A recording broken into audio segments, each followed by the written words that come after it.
From unsolved mysteries to unexplained phenomena, from comedy gold to relationship fails, Amazon Music's got the most ad-free top podcasts, included with Prime. Because the only thing that should interrupt your listening is, well, nothing. Download the Amazon Music app today.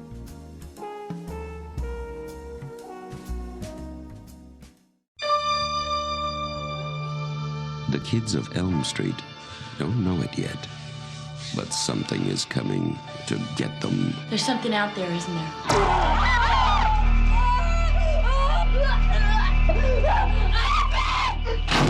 You just see cuts happen.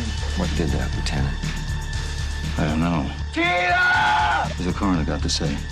He's in the jar and puking since he saw it. They're gonna kill me for sure. Did you do it? There was somebody else there. He was locked in a room with a girl who went in alive and came out in a rubber bag.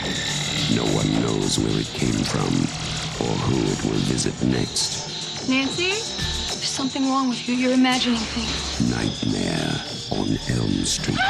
Do you believe in the boogeyman? No. Whatever you do, don't fall asleep. No! She's the only one who can stop it. If she fails, I'm your boyfriend now, Nancy. no one will survive.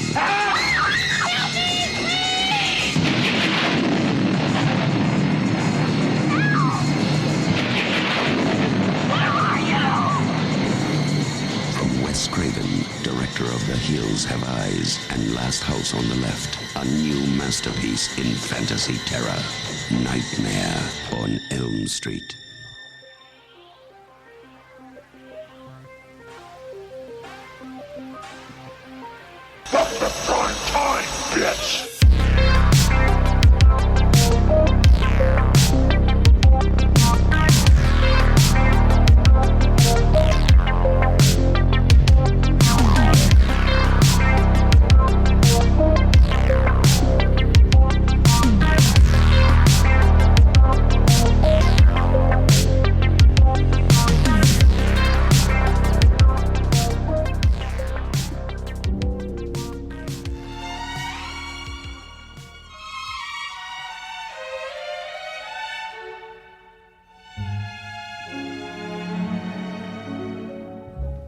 Chestnuts roasting on an open fire. Ho, ho, ho, ho! Gather round, boys. Gather round, girls. Gather round, everybody. Merry Christmas to you. Merry Christmas to you. Merry Christmas to everybody. Welcome here. It's snowing outside. We got Utah joy. It's Christmas over there. It's Christmas over here. I'm gonna tell y'all a story. Get your cookies. Get your milk. Get your mistletoe. And I'll tell you a story about the time the savage whore crepes say Christmas. I'm Chris Kringle, Santa Claus, whatever you want to call me. And I got 3 special little boys from the savage whore creeps. I gave them a special Christmas job to turn one very, very naughty man, a very naughty boy, to find the meaning of Christmas. In this Christmas, I gave them the power to go to the past, the present, and the future to turn this old Grinchy Scrooge into a real Christmas character. Let me take you back to Christmas.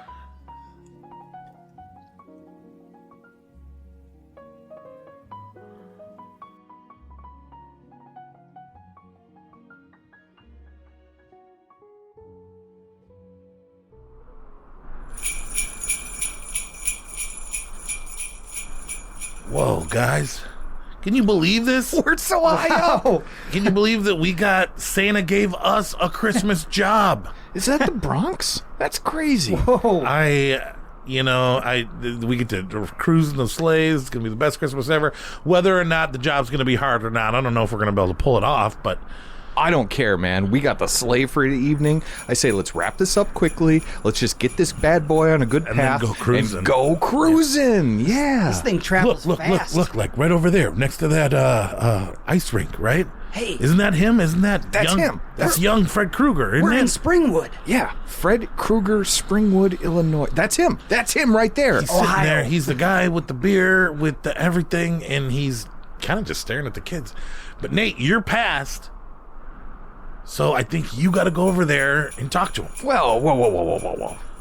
I got to be the guy that talks to him first? Yeah. But he's in his predator phase. He's in his child-loving phase. Can we do, short straws? Is there any straw on this You sleigh? got this. Go. Rock, paper, go. scissors? Yeah, Nate, you got this. Go down there. And you guys get the fun, Freddy. I get fucking child predator, Freddy. Go down there and just tell him that. You're catching him Man. pre-burns. You can stop him. Man, whatever. I gotta get frickin' molester Freddy. All right, let's put it down right there. I'll walk over to him. You got this, man.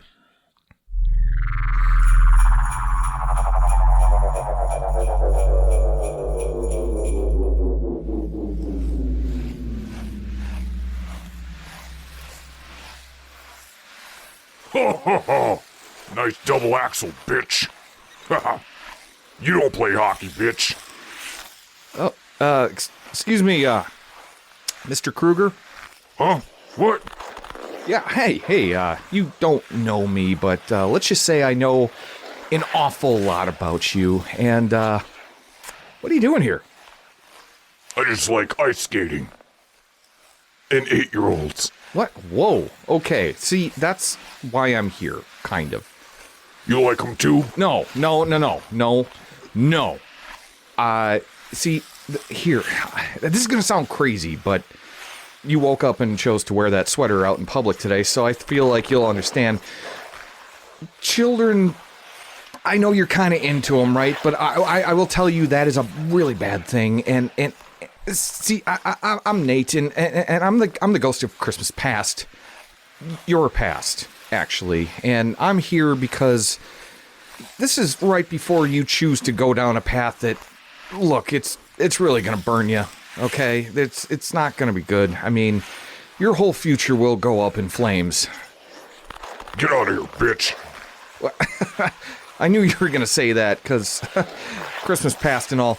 But here's the thing: if you follow any of these kids home and become, well, I don't know if you have ambitions, but you will become a child molester and murderer, and it will end horribly for you if you just choose to get some Christmas spirit and maybe come with me and we'll do fun stuff like adult things, like clothes shopping or book reading, anything like that. Okay, I'm not good with just off the top of my head type of stuff, but if you just come with me, look, you will save a world of heartache. Okay, what do you say? No, bitch. Okay, all right, but here's the thing. You're actually being watched by not just me and my friends, who's the ghost of Christmas present and Christmas future, which, if you go down this path, you will meet them, but you're also being watched by a bunch of parents right now. And later this evening, when you think you've gotten away with what you've done, they will come to your home, drag you out, and burn you to death. Ha ha ha! You're crazy, bitch. I like you, but I like these kids better. So get out of here. You know what? I don't care. I'm get back on the sleigh. The sleigh was awesome. I don't want to talk to a pedophile throughout the holidays. Christmas present can deal with this. See you, Freddy. Goodbye, bitch. No, Nate, you're cooked, man. But it didn't look like you did anything. Did it work? Did you convince them to love Christmas? Look, guys, I put up a really tough argument. He's still just there watching those kids skate. Yeah, in fact, he's getting closer. But still, now he's on the ice. Oh, God. All right, look, it didn't go well, guys. I'm sorry. I really tried. But it's kind of cold out here. Ice. I'm going to get back on the sleigh, if you don't mind. Let's head to present. Okay, I mean, yeah, I don't want to fast forward, or I want to fast forward and see what, not see what comes next.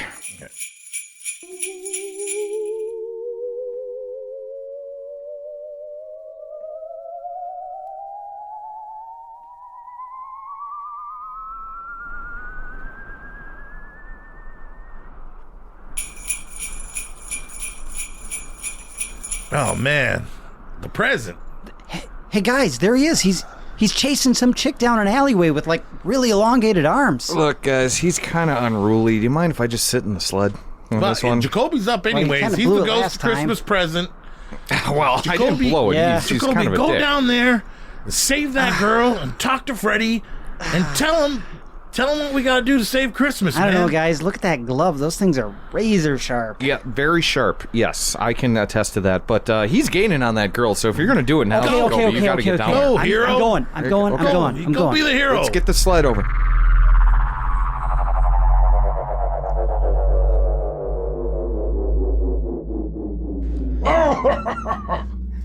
Freddy! Stop! Huh? Stop what you're doing! Don't kill that girl! Get out of my way. No. You got to listen to me just a second. Look back there. You see those guys? Santa employed us. I don't know, without pay, but basically he asked us to stop you from being a bad person. There's so many people out there that love you. They love everything you've done. They love the movies you've made.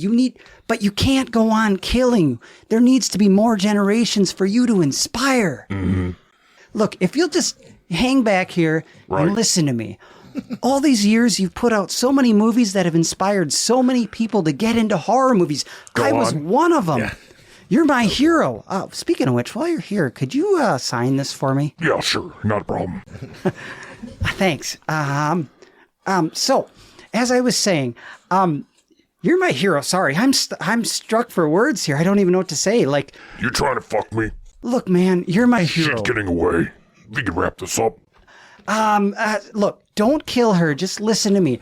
We want you to stop killing people and maybe pursue, like, you got some really good zingers. You could maybe pursue a career in comedy and man, I'm funny. All your movies had some good bangers. Maybe you should start your own rock band. They were, yeah.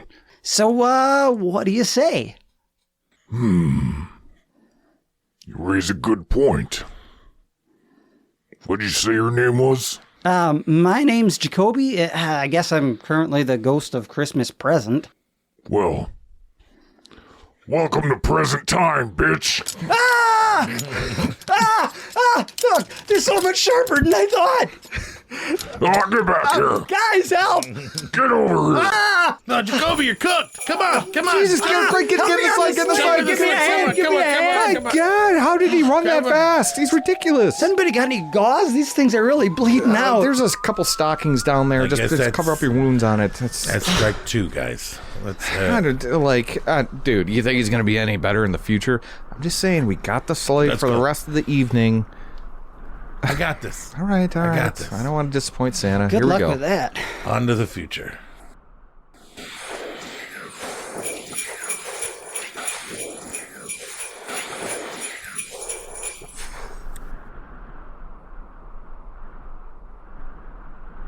Oh man, look at us. Here we are in the future. Is that a cemetery? Where are we? Jesus. This is Freddy's funeral. He's dead. He's finally dead. We went far enough in the future that Freddy's dead. Look, you can see the ghost of Freddy looking at his own grave. But there was so much more joy he could have brought to horror this. fans. I got this Grim Reaper costume. He didn't. I got this Grim Reaper costume. I'm ready for this, guys. I'm gonna save Christmas. Is this supposed to scare him? Yeah. I'm gonna pretend I'm dead. All right, I'm going.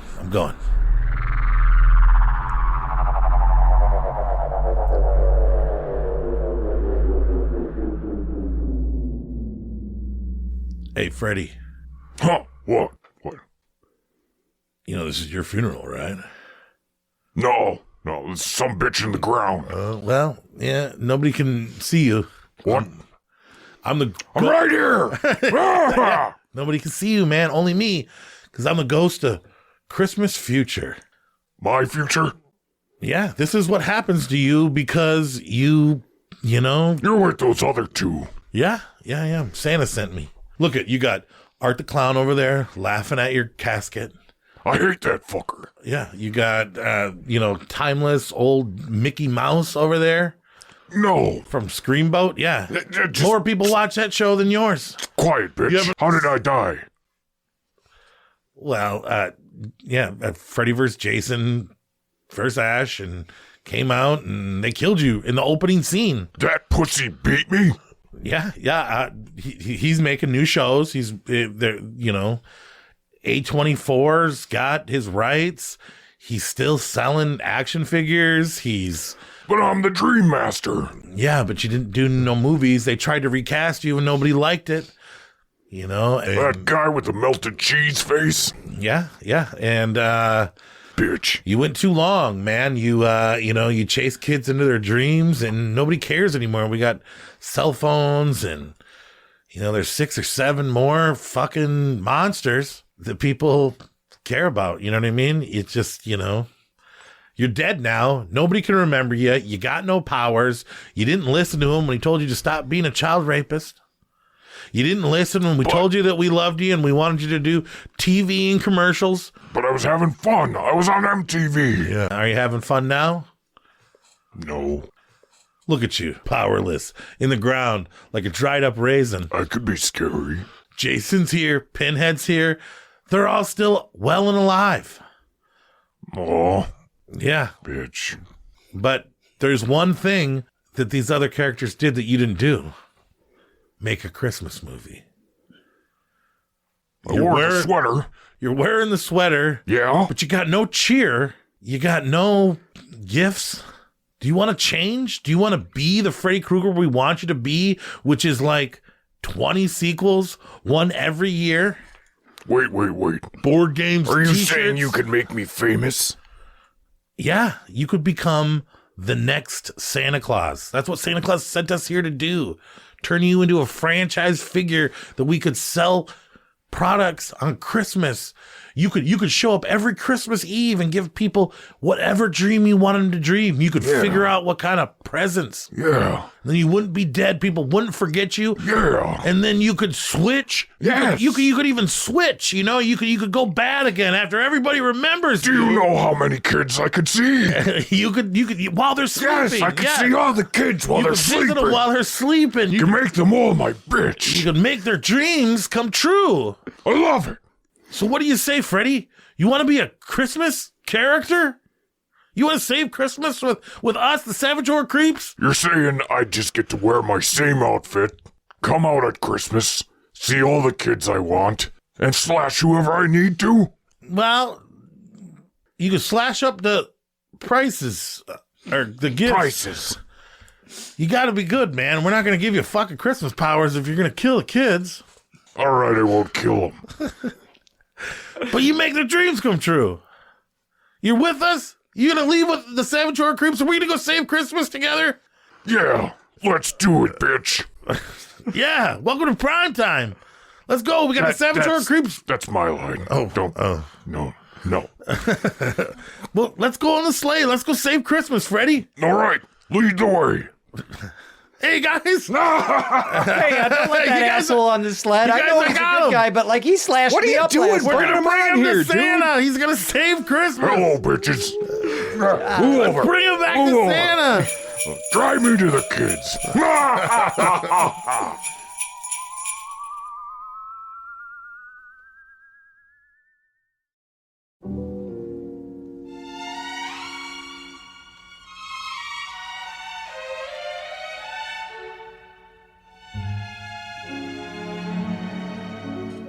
Well, there you have it, kids.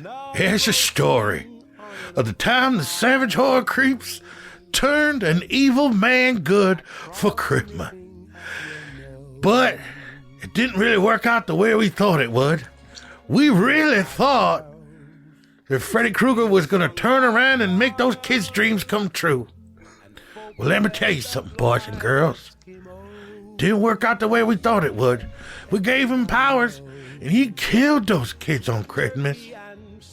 And I got even worse news, young boys and girls. Freddy Krueger's here now, and he probably gonna kill you kids too. But hey, it is Christmas. It's Jesus' birthday. Merry Christmas. Freddy Krueger, don't do it. Don't do it for Christmas. Welcome to my wonderland, bitch.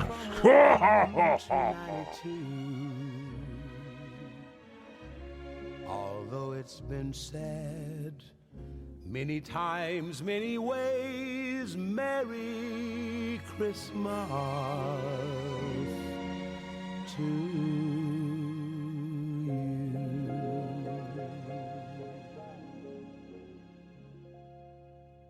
Episode 69. The Freddy Krueger Christmas Sweater Party. Savage Horror Creeps, we're here for our Christmas special. We are covering Nightmare on Elm Street. I'm Corey. This is Nate. We got our good buddy, Jacoby, mate. Well, Jacoby. You got it.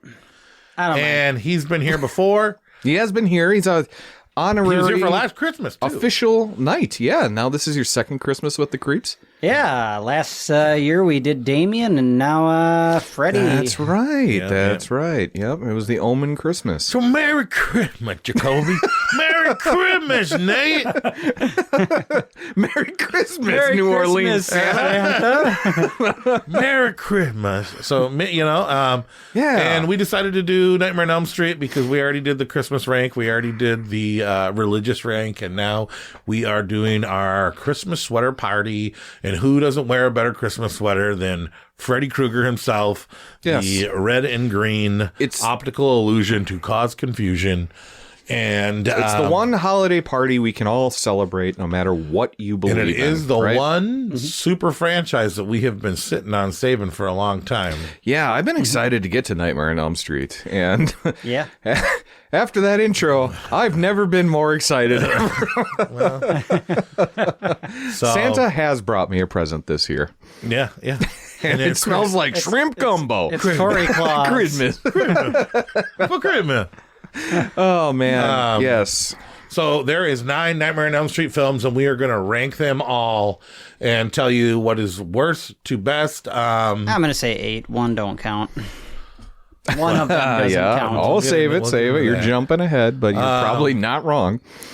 And then we'll talk all things Freddy. Sad news. Kayla was supposed to, we said that Kayla's going to be here today, but she couldn't make it home for Christmas. Yeah. She will not be home for Christmas. She will not make it home for Christmas, but we're going to get her in here soon. And big thanks to her. And as my scheduling mixed with her scheduling did not work, but Merry Christmas, Kayla.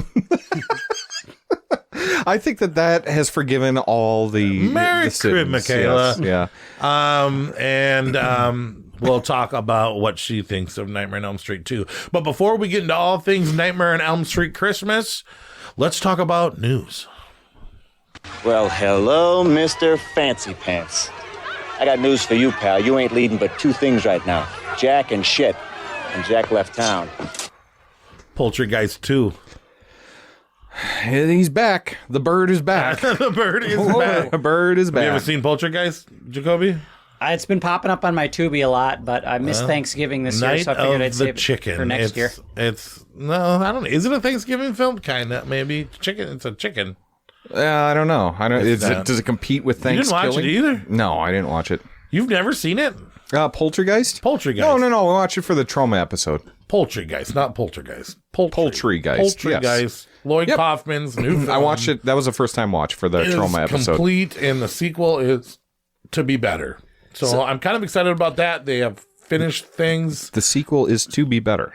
To be better. So for folks that haven't seen it, tell us a little bit about the first one. Well, it's a musical about a fast food chicken place. Then there's dykes, and it's about love, and zombie chickens come alive from the back of the kitchen and kill people. When did this one come out?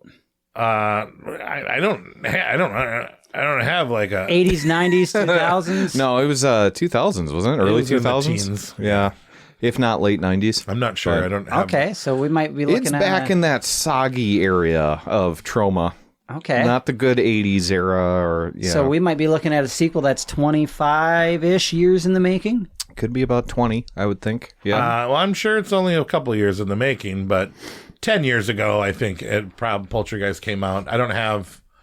You know what? I'll do some research. But the 2 one is done, and it's coming out soon, and I'm excited. Poltergeist: Night of the Chicken Dead is its full title. 2006. Oh, dang. Yeah. Dang. Yeah, coming up on almost 20 years. It'll be 20 years by the time it comes out. Yeah. So we should definitely have a sequel come out to a movie that no one remembers. I remember it. Just like it was yesterday. We were watching when this. they make those movies, though, and then he doesn't put them out on video for like years after, so I probably didn't see it until like 2012. I'm a DVD guy myself. I don't have my notebook, so that's the only news that I can remember. Does anybody else have any news? I'm trying to look it up because there was something. There's the Warner Brothers Paramount Netflix thing. All right. That's a good one.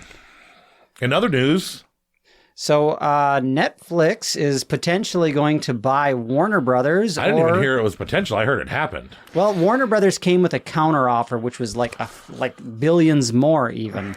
Well, and so Paramount is trying to do a hostile takeover too of it. So it's kind of weird. So Netflix is buying it, and then Paramount's trying to save it from going to a streaming platform that will destroy cinema forever. Yeah. Yes. So the Warner Archive, the HBO franchise, and everything would fall under Netflix.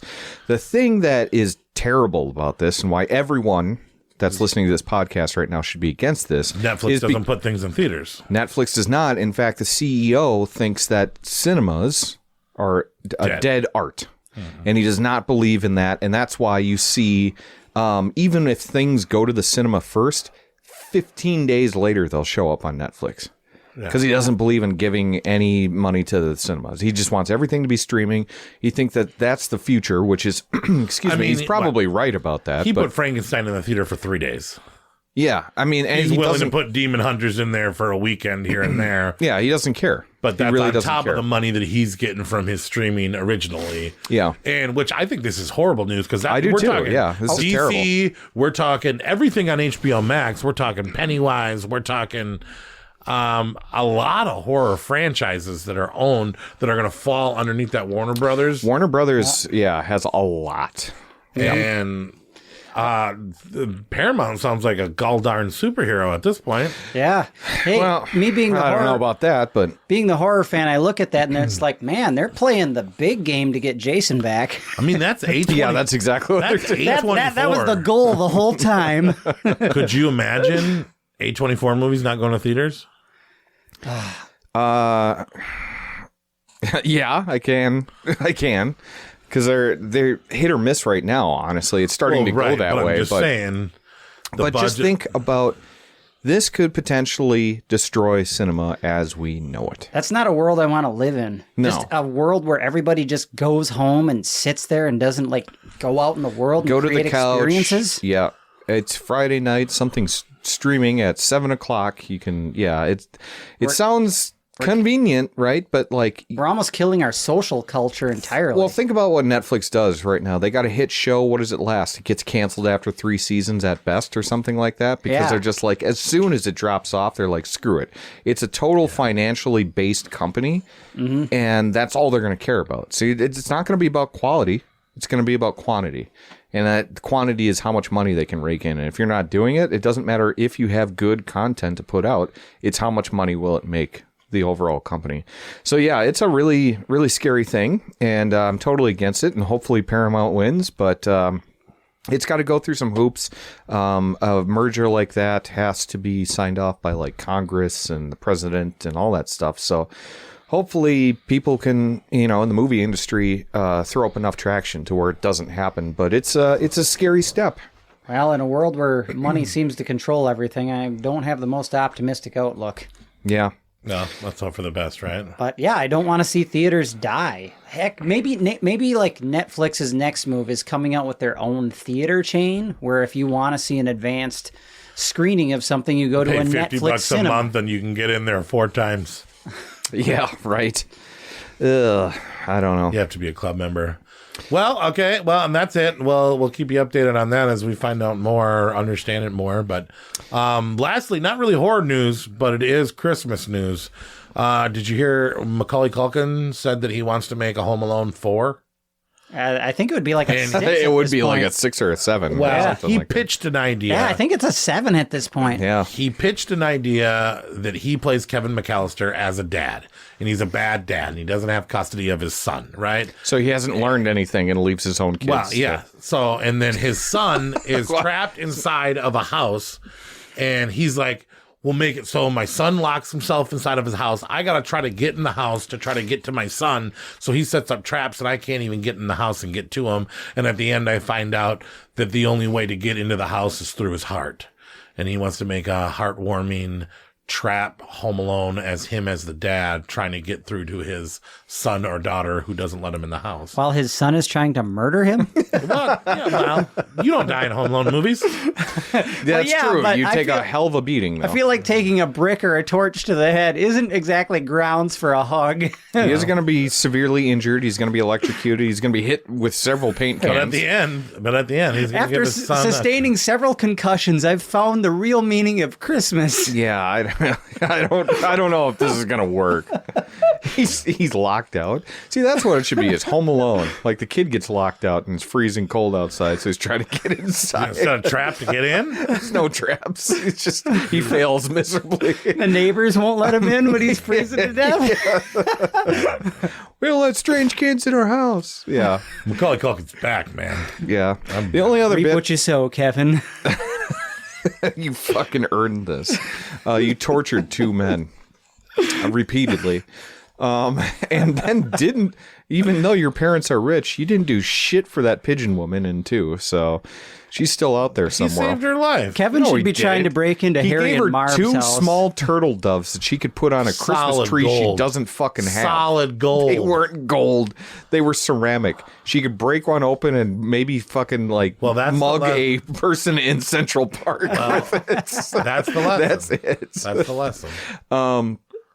Doesn't matter what you do for rich kids. Right. The only news I have is they've officially greenlit 28 years later, Part 3.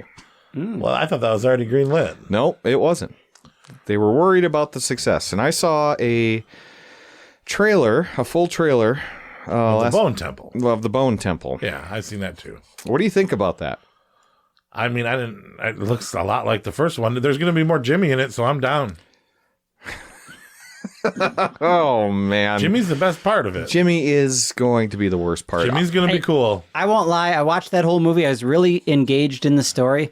When that final bit happened at the end, no spoilers, I was there for it. I was like, this is so fucking weird. I love it. Yeah, I like the end too. I think it's the best part. Like, it was so cheesy, corny. Did you hear that campy. number 2, they're putting pants on the guy because of all the complaints? Wait, what? In the second one? Oh, no. Yes, he has pants on now. Well, so many the people trailer, like he can't be hanging meat no, in the trailer. whole movie, they did reshoots and put pants on him No because of way. all. Yes. No way. Who complained about that? Everyone. Just don't watch the movie if you don't want to see it. Everyone. But yeah, he'll be wearing pants. I don't... And 2 and 3. Why? Then that makes even less sense.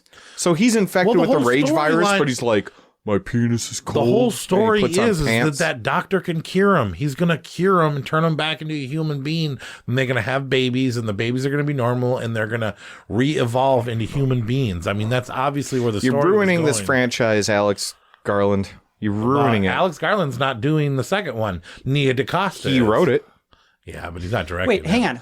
Who's going to see a 28 years later movie and being mad that there's a penis hanging out? There's always been penis, even 28 days later. Like, how many moms are like, When we went and seen those, it, every single those one of you first guys 28s. complained about the penis. I didn't Or complain about the penis. Or it makes sense. They have a rage virus. It's been 28 years. Their clothes would have rotted off or been torn or did it whatever. make sense that it was 15 inches long?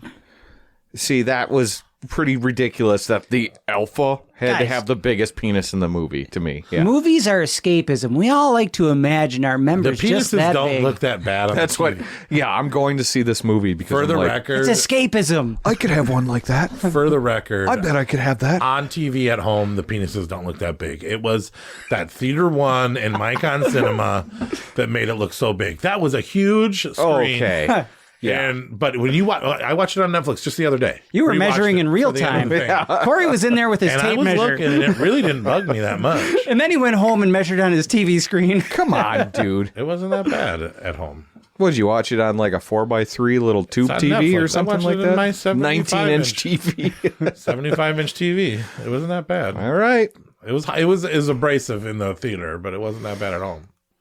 Yeah, it was intense in the theater, but I didn't care about that. It makes sense. I honestly, that Well, didn't I'm even telling faze you me. that I did read that they did do reshoots and they added cover for him. Wait, in the first movie, or they went back? the second one. So now that the sequels, since there was such an uproar about the penises, nobody talked about the film. They just talked about the penises. So now this is going to didn't even cross my mind. So now there was just so much penis in the first film. Now there's not going to be hardly any penis in the I'm second pretty film. sure that doctor is going to figure out a way to make He's just running around putting loincloths on all the rage virus victims. 28 years later, the quest for pants.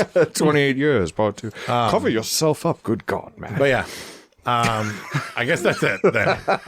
If all we talk about You're is going to dick. call it the fucking Bone Temple and not show us any penis? That seems like a cheat. I don't like it. Well, there wasn't a bone. I mean, he was flaccid. Well, there was a bone. Okay. He was flaccid. Well, someone got boned because there was a pregnant rage zombie. Yeah, you're right. You're right. So... Well, so we're not doing our rewatches because we have our next episode is going to be our cover of the year, and we don't want to spoil what we're going to talk. We're going to save everything for that. But we do got some emails. We do have Let's emails. go for it. Did you really put her liver in the mailbox? Because I heard that they found her liver in the mailbox next to her spleen and her pancreas. Randy, you good? Fucking trying to eat here. Just getting mad, right? Better live her alone. Live her alone. What do you think about Quentin Tarantino? No, we were both looking at each other. Quentin Tarantino. Quentin Tarantino. He said Paul Dano sucks. He says Matthew Lillard sucks, and he said who's the other one? I can't remember. It's not Austin Butler. No, it's not Austin Butler. Well, no, because he said Austin Butler would have did a good job, but Paul Dano, he sucks. He's weak. Matthew Lillard, I don't like him. And then isn't that crazy that these guys have Paul Dano, I think, has won an Oscar, hasn't he? I or agree at that least Paul been up Dano for it? sucked in There Will Be Blood. I agree with him on that. I think his character was horrible, but he did a great job him of playing that. jumping out there and throwing Matthew Lillard and whoever the fuck else he threw under the bus and was like, these people aren't good actors. Seems like a cheap shot. Matthew Lillard's a national treasure. You don't insult that man. Huh? Well, Quentin Tarantino's getting a lot of He responded and said, pushback that from it. hurt my feelings, Yeah. but I'm happy that you people in the theater that aren't Hollywood like me. Hollywood hates me, but you like me. Yeah, it was actually really sad him doing It his was list. kind of sad the way he It's did like, it. oh, poor little I would have Dickens. rather him being like, yeah, fuck Quentin Tarantino. Hey, you know what? One thing that I did watch recently was I went to the cities and saw the whole bloody affair, Kill Bill. Oh, yeah? Awesome. It is the way to watch the film. They added 7 minutes of additional footage. A cartoon. It's a cartoon, essentially. It's more of, remember when they do O-Ren Ishii's backstory? I've actually already seen half of the cartoon They footage. put in a it whole online. scene, and then there's a whole thing at the end, too, that's a Fortnite cartoon. Dumb. And it's dumb. And I don't give a shit if Quentin Tarantino directed it and voices Bill in the film or anything like that. It's stupid. But aside from that, that is how you watch. That is the definitive way to watch Kill Bill. Because it does work so much better together instead of just 2 volumes. It's awesome. It was great. All the black and white stuff in the final scene, it's all color now. It's all bloody. Yeah, it was really, really good. And that 4.5 hours went by like that. There's like a 15-20 minute intermission or something like that. It was awesome. Yeah. Very, very fun time. I really like that we're kind of living in a time where these artists are finally able to express themselves the way they originally wanted. I mean, the studio got their cut out there, but years later, you're getting to see the original vision the directors had. Yeah, totally. No, it was really cool. I'm glad that Quentin Tarantino could do it, and then he spends his time in the limelight trashing Matthew Lillard, which is like, oh man, you had the world by the balls again, dude. It is what it is. Anyway, so we got some mail this week. We got actually 2 emails this week, and one of them is from Well, both of them are from people that have emailed in the podcast, and we always love when people email into the podcast, whether they're new or old listeners. We love to hear from you guys. So we are on Instagram, we are on Facebook, and we are on savagehorrorcreeps@gmail.com. So if you ever want to get in touch with us, reach out there. But this first one is from Kirdy. Oh, I remember her. Kirdy, yes. Yeah, that's it. Your favorite freaky janitor, Kirdy, is how she signs off on it. So, yeah. She's Anthony's friend, right? I believe so, yes. Yeah. Yep. If memory serves. But yeah, she's been listening to the podcast still to this day. So thank you for listening. And she says, YouTube has a ton of scary horror short films. Watch those and rate your favorites. I wish I had recommendations, but I just now found these and wanted y'all to know. Also, Corey, you're right. Y'all definitely need a YouTube account. Putting faces to the voices is everything. Sincerely, your favorite freaky janitor, Kirdy. I was just kidding for the skit. I don't want to do all that work. Yeah, I am looking into YouTube after last skit just because, okay, maybe we can get our episodes up there. But then I've also seen some things on YouTube to where shit would get flagged left and right, and unfortunately when we're talking about like some of these horror films, we got to figure it out, right? Yeah. And so it's a heavily moderated algorithm on YouTube. Get like a sponsor to pay, and for so that let's talk about like a 70s horror film that we're watching, right? What happens in a lot of those things? A lot of those films are rape revenge. Well, and every time the fact that I just said the word raped might just get our episode pulled off of YouTube for it, or suicide, right? And so it is kind of tricky because I don't want to be going through and bleeping episodes. I hate when people do that. I love that our raw, uncut stuff makes the air. But I don't know. It's definitely something that we're trying to navigate and figure out. But we also just don't want to put up episodes there for it to get pulled down. Proposing to Nate, right? But we didn't want to propose to him, so we just proposed something different and then made on with that. A lot of people listen to podcasts on YouTube. So, I mean, like, I was a podcast listener on YouTube. I would like really to do something different where we like host films or do some other stuff where we make some smaller videos. But I think the podcast, the way it is right now, I like it the way it is. But I'd like to go on YouTube and do some different shit. Yeah. It'd be really. But I don't know about me having to shave before I come here on. It'd be really cool. Still, I mean, there's things that we could figure out for YouTube. So the Savage Horror Creeps. Every year we should release one short film. Doesn't have to be long, but like the Savage Horror Creeps anthology, or just like a quick 15-minute short where we get the band together, do a short horror film. And put that out once a year as kind of an annual little thing. We're just making content out there? Yeah. Yeah, I don't know. I mean, it could be something. It could be, like you said, I mean, get some royalty-free horror movie and we'd read... Alice, Alice. And there's something, I think there's something there that we just got to look into. But like I said, I don't want to just start throwing stuff up willy-nilly without understanding it, only to have episodes not available for you guys, right? So, but I will say, Kirdy, is that that's something that Corey and I have talked about before, where there's YouTube lo-fi horror, and I think we were talking about it a lot during the time of Skinamarink and stuff like that. Yeah, we did for a little bit, whether you remember it or not. It's probably been a couple years now at this point. Yeah. But it's been probably like 3 years since we were talking about this. But there's some very fucking creepy shorts on YouTube, and it's a whole genre out there. And somewhere upstairs, I have a list of things, like actual series of films on YouTube that are fucking terrifying. Now, I'm interested to see how you're going to handle that because you're less of a found footage guy than I am. But I don't know, man. It could be interesting. So I've always wanted to do kind of like a lo-fi episode. That could be fun, and then that would get Kirdy what she wanted. Yeah, let's give Kirdy what she wants. Does Kirdy have any suggestions on some good titles? If you email in again, like, do you have any good title recommendations? She said she didn't have any, but... No, she didn't have any, but I know that there's a lot out there, and if you could just do like a quick Google search of like top horror films, or top lo-fi horror on YouTube, and there's lists upon lists of things. There is a couple of like Slender Man style things, but that was an era. Oh, I don't know. Yeah, no, it's still going strong, and there's some creepy shit out there that might even be better than actual horror movies that are coming out right now. Yeah.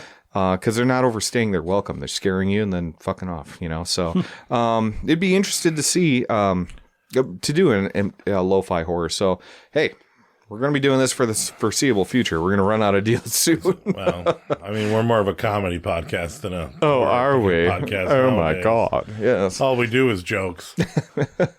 That's it, man. Game over, man. It's game over. What the fuck are we going to do now? Right, That's us talking about the next episode. What the fuck are we going to do now? No, we're not. I don't know. It's kind of funny because our next email does talk about some of the comedy stuff. Local hero. Our local hero emailed in. Yep. Adam from the Beyond, one of our favorite stores ever in existence. Our VHS guru. He's emailed in on the last episode too. And he does talk about some of the comedy aspects that we were talking about, which he was not the only one. I saw him today.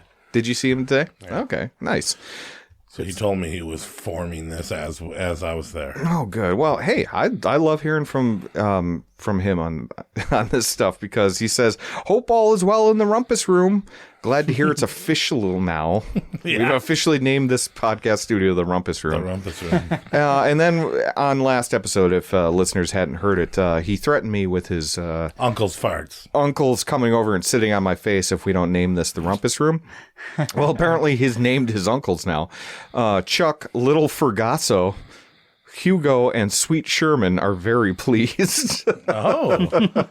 Is that their real names? I'd fuck with Sweet Sherman, but Little Fergasso sitting on my face to punish me. I don't know what a Fergasso could do there, but the 2008 episode was top notch. Glad to hear Martyrs got a spot. Love that movie. The French really know how to kick shit up a notch.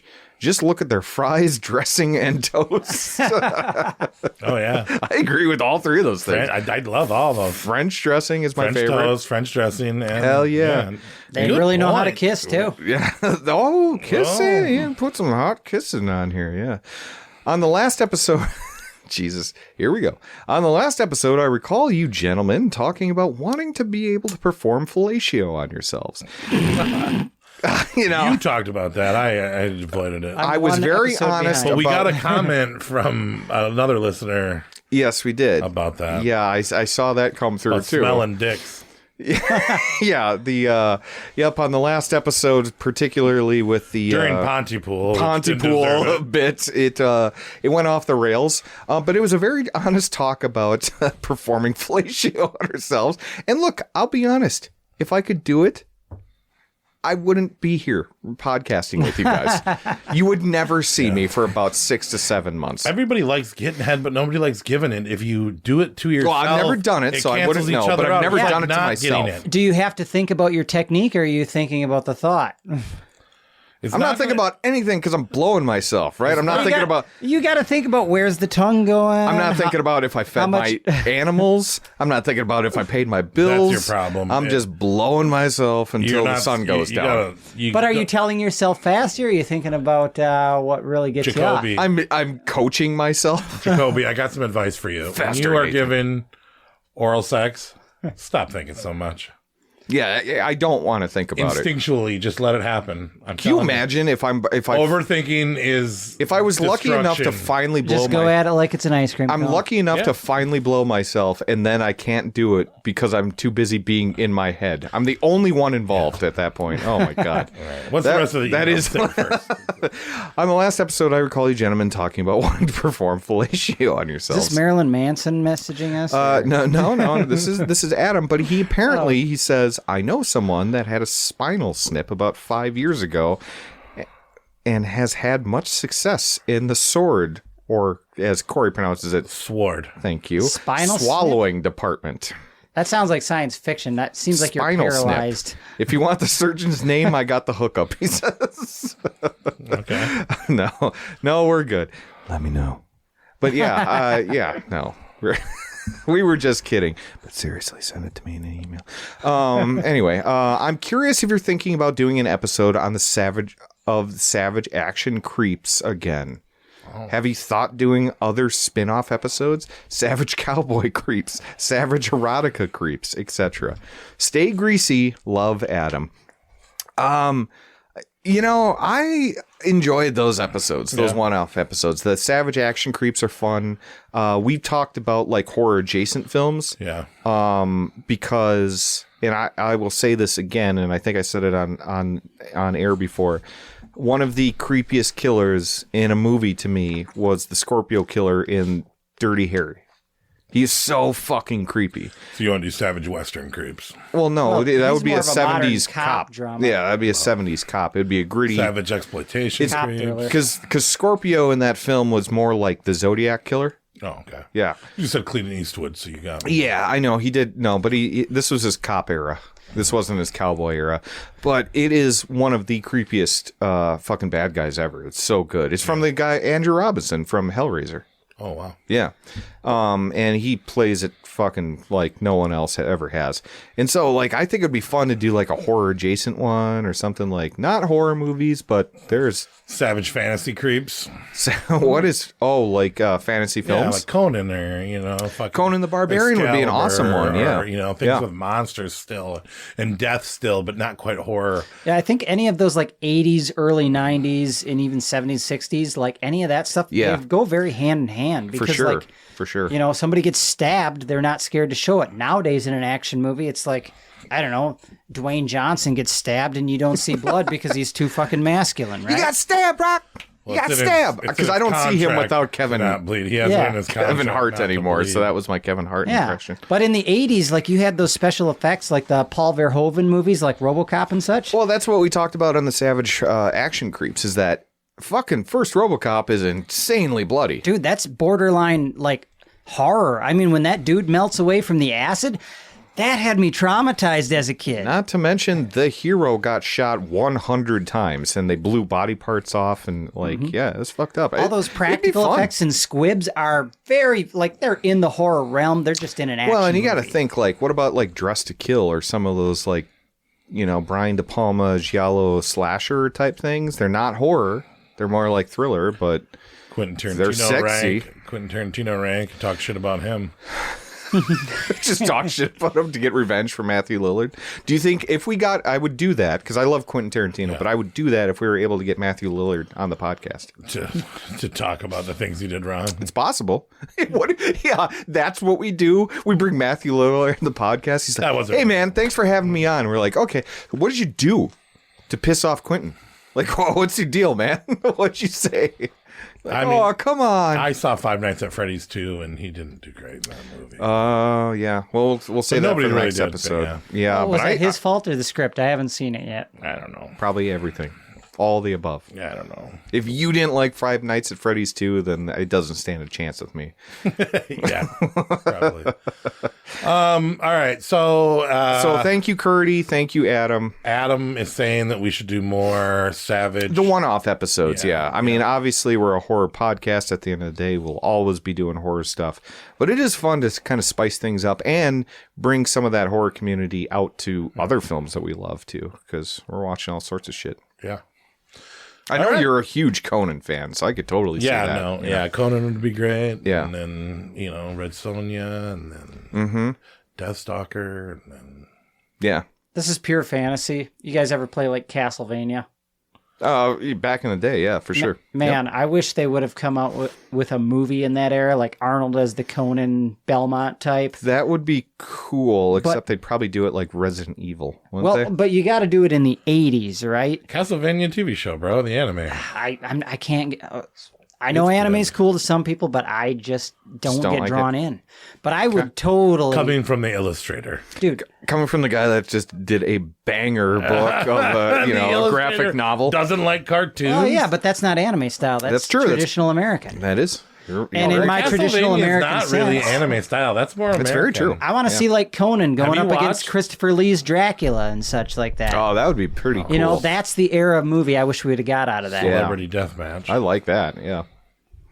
I'm just saying that Castlevania is not that anime. It's more American.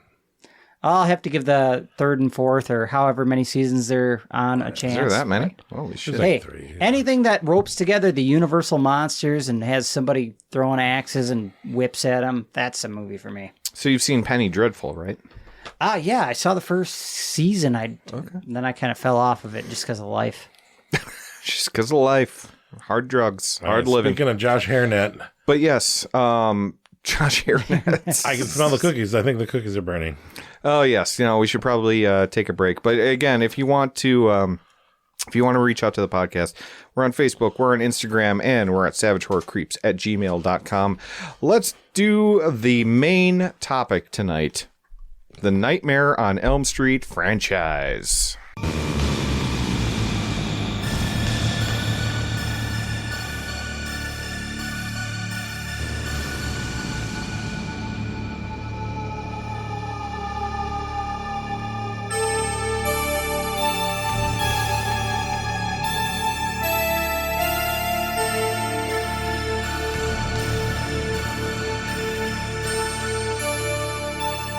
All right. Merry Christmas. Merry Christmas. Merry Christmas. Merry Christmas. Well, before we get into our Christmas episode tonight, which is the Nightmare on Elm Street franchise, we got to do, it's been what? This is our third Christmas together. Yep. Right? And one thing I've always brought from my little Christmas tradition, my English Christmas tradition. Christmas crackers. Christmas crackers. So, for those that don't know, these Christmas crackers is an English thing. And I think you start to see them in the stores now.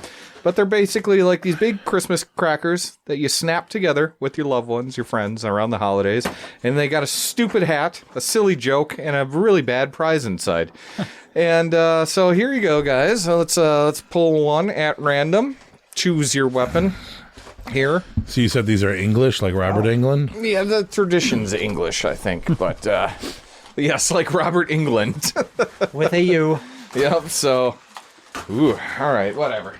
All right. Merry Christmas. A Merry Christmas to you. So let's. I'm gonna snap mine with Jacoby here. I gotta watch you do this again. So we just pull this. Yeah, you can hang on to that thing and then just hold on tight, and then 1, 2, 3. Pop. You hear the pop? All right. Pop, pop. Then inside there's a gift. Looks like I got a glorious shoehorn. Hey, that's what I got last year. A stupid hat. Which you gotta wear the hat. Oh yeah.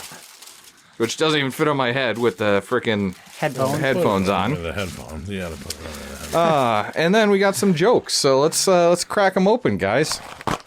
There we go. That's a good crack. I got it right here. That's a good crack. Oh, I got the same thing I got last year. What is that? What is that? It's a little screwdriver. Oh, it's the gift that keeps on giving. Little tiny screwdriver. You can start your car with that thing. Maybe. All right, who wants to help me with this? Yeah. I'll do it. Here we go. All right, here we go, and pop. Boom. All right. I got. Is this? All right. Here is my joke. What do you sing at a snowman's party? Snowball. Freeze, a jolly good fellow. Freeze. That's awful. They're not good. They're not. Oh shit! This is not a shoehorn. This is a comb. Okay. You could re-gift that to Dracula. Nathaniel, my love. Thank you. All right, here's my joke. Why was the turkey in a pop group? Turkey in a pop group? I don't know. Because he was the only one with drumsticks. Oh, okay. Okay. All right, my gift was a miniature pen. Okay. And the joke is, what would you call an elf who just won the lottery?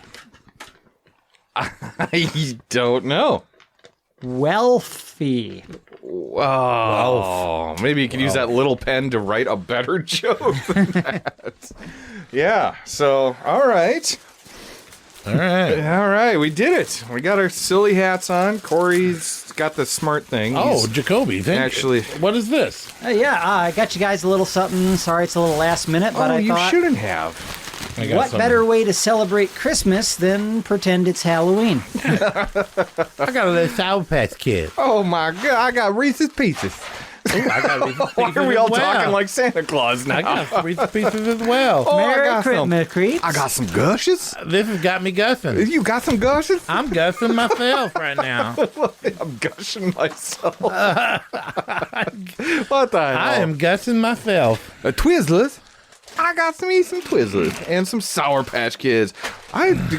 You know what, Jacoby? Yum. Thank you. This is great. And also, might I add, you're an excellent gift giver for like candy. This candy is all like my favorites. Stuff. Yeah. This is the great stuff you want to get on Halloween. I've never had tropical gushers. I'm diving in. Well, thank you. All right, guys, here. Happy Hello Christmas. Oh my God. Merry Christmas. Merry Christmas. This is, I got a really good deal from the Stitching Hour. Remember we went to Crypticon and we had our own little booth? Yes, the Stitching Hour, an amazing and Lizzie local store. was making it, and I got you crocheted Jason Voorhees, and you have a removable hat. Freddy Krueger removable hat, but do notice that there is only 3 claws, so he's kind of like Wolverine on the hand. But I got a great deal on that. These are fantastic. Can we? Okay, Nathan, we got to make them fight. Yeah, they're not going to talk. There'll be time for that later, guys. This is amazing. But yeah, so we got Freddy, and we got were these Jason. handmade by Lizzie? Handmade. It's impressive work. Thank you so much, Corey. Thank you so much, Lizzie. This is a lot of If you guys want to get a hold of those, you can go down to the Black Tea Kettle and buy those. And you can get them tickled pink or at Crypticon. They were flying off the shelves about at Crypticon. 1.5 feet long. Yeah, this is impressive. We got to get some pictures and put them up on the Instagram. Perfect. And this is the Stitching movie. Hour. The is Stitching what you Hour, mean. Not the Witching Hour, the Stitching Hour. The Stitching Hour. Pretty if you look awesome. that up on the internet, you can find more of those. I love this. This goes with my retails for about $49.99. Damn, girl. But Lizzie being one of our top 3 listeners on the Rap Spotify, she gave Savage Horror Creeps a little deal. Well, that is fantastic. Well, thank you. I love that. Merry Christmas, Nate. This is awesome. Merry Christmas. Merry Christmas. Merry Christmas. Merry Christmas. To listeners out there, this is like if you're sitting down on a nice cold evening to watch a horror movie. Yeah, they work as pillows. Snuggle up under a blanket, snuggle this thing. This is perfect for horror And it goes with my watching. little Federico Krueger. Federico, yep. Yeah, because I bought a little Freddy Krueger off of her at Crypticon. Yeah. And if you he looks pull a that, little Spanish. If you pull the hat up like that, yes. Yes, he does. But now he's a dickhead. No. He looks like a good Freddy Krueger, but if you puff the brim of the hat up like that, then he becomes Federico Krueger. Freddy's hat actually fits me. Yeah, see? I haunt your dreams. Dream Denominal. I love him. This is amazing. Well, there you go, This guys. is great. Yeah, no, we'll get some pictures and put this up on our Instagram page. You think good look for me, guys? Oh, you can wear the hat?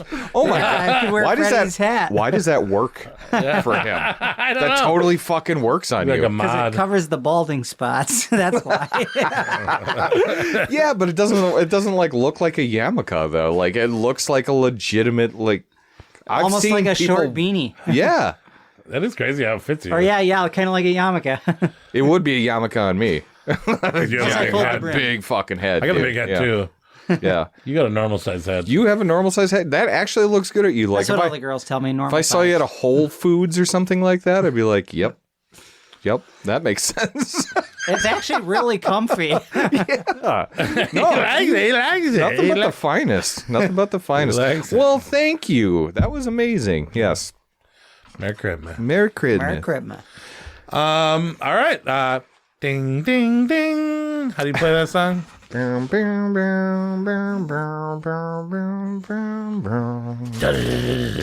we go. The music has started.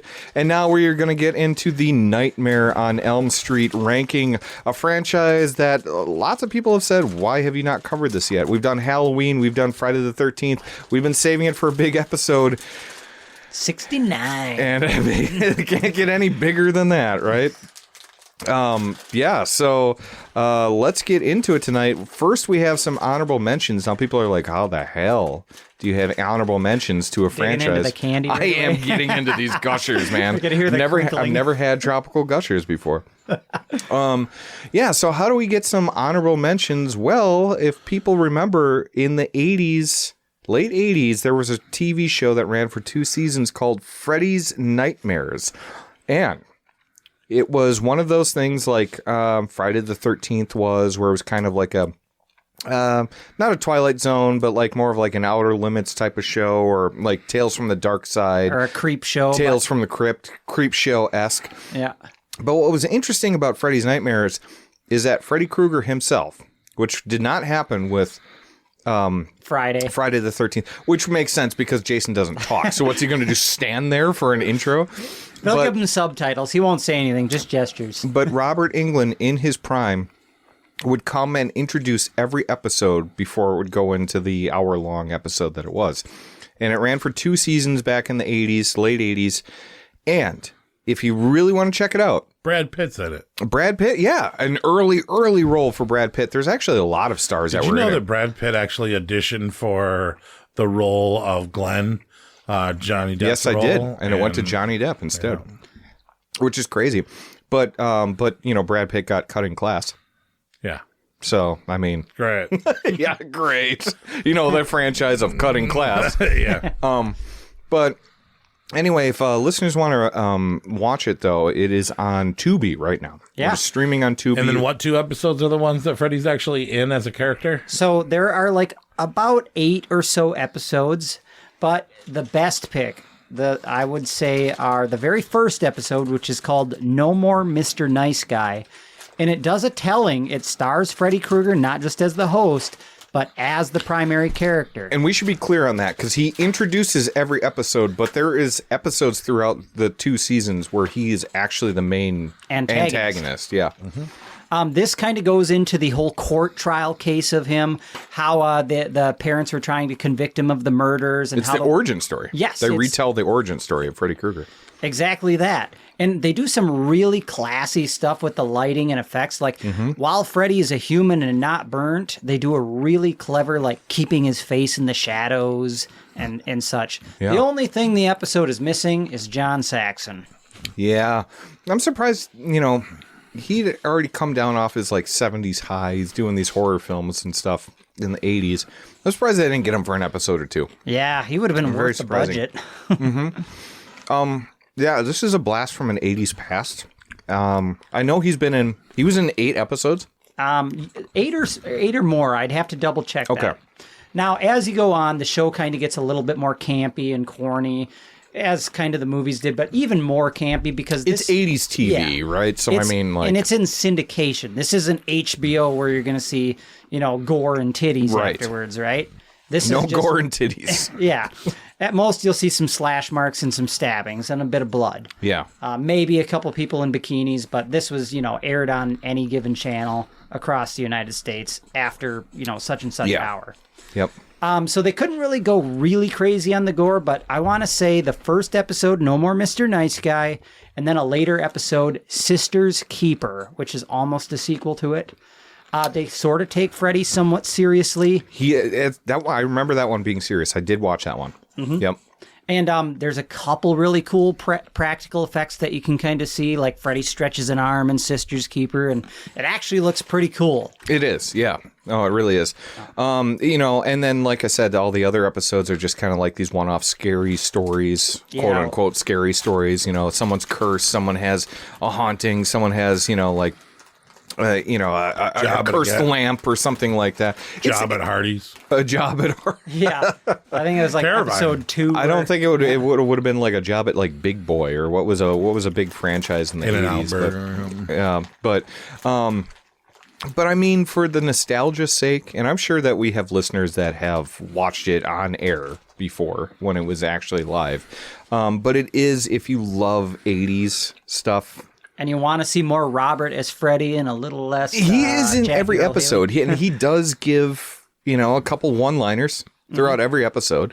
I've watched, I think, half of the first season, And I would go back, and I do think it's better than the Friday the 13th franchise, or the series, because, there was no relation to that. It was just basically like this old antiques, store or something where everything in it had its own story, which is kind of cool all in itself. Its own curse, yeah. I heard that at one point in the Friday series, they wanted to do a finale where Jason was the main bad guy, but it just never made it. Just never happened. Yeah, that sucks. Probably got canceled before its time.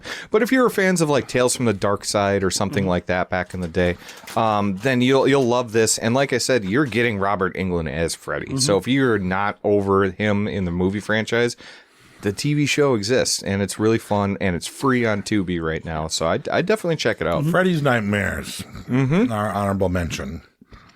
And that actually made it into my 10 spot because, for reasons we'll get into, I didn't count one of the movies in mine. And that is our number 9 with only 2 points when the minimum is 3. I gave him 0 points. And may God have mercy on your soul. Our very last pick, our number 9 Nightmare on Elm Street film is A Nightmare on Elm Street 2010. The remake. Recasted Freddy Krueger as a different guy, the guy from Rorschach from Watchmen. He was also in the RoboCop remake. Jackie Earl Haley. Jackie Earl He Haley was riding a high his... for a while, and then he disappeared again. Well, let's be honest. Well, he never got that Batman job. He's also, much like Stephen McCaddy, call back to last episode, he has a face for radio. And I'm sorry, but I even think Jackie Earl Haley would agree with me on that one. But I'll be honest. I think he did a good Freddy. It's not Robert Englund. You're not going to get Robert Englund when it, I you get didn't think it. he sounded like Christian Bale Batman? Well, I thought he was intimidating. I didn't like the makeup. And I know a lot of people hate on the makeup. I don't think it was as bad as a lot of people say. It kind of changes throughout the movie, and there are moments where I thought it looked kind of decent. Yeah, but it also encompasses like a realistic kind of burn scarring that you've seen like people that have had unfortunate accidents. With this remake 2010. The thing that we love about Freddy Krueger and Nightmare on Elm Street is that it's fun. Going after these gushers hard, man. I'm gushing. I'm gushing. But so this 2010 was not funny. There was not jokes. I gotta try the tropical, actually. Yeah. There was not jokes. He played it very serious. They pumped up the whole pedophile thing. They had everybody play it really straight. It sucked all the fun out of it. It's very serious. They tried to make him scary and scary alone. They didn't give him the fun personality that Robert Englund gives Freddy Krueger. It's just not fun. He didn't have it. Well, no, he did have some charm in that first film. Even before when he was still the pedophile, and he was still cracking jokes in the first film. The stretchy arms and the giggling and the laughing and the... Well, he would be like, this He stick a tongue out a phone. He had some... It's true, yeah. He was kind of silly. You're right. Yeah. He's always been silly. Not as silly as he gets in the franchise, but... Right. Haley did have some good moments though, like when he's got that line when he just gets done like killing the one kid, has him strung upside down. He's like, the human brain keeps functioning for like 6 minutes after you die, which means we still got 6 more minutes of playtime. Moments like that were pretty cool. Funny that he's defending this when he refused to even acknowledge it.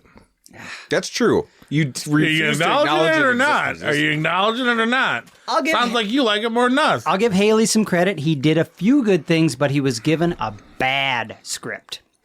It's not just bad. And this goes back to my classic line that I've said on time and time again on this podcast.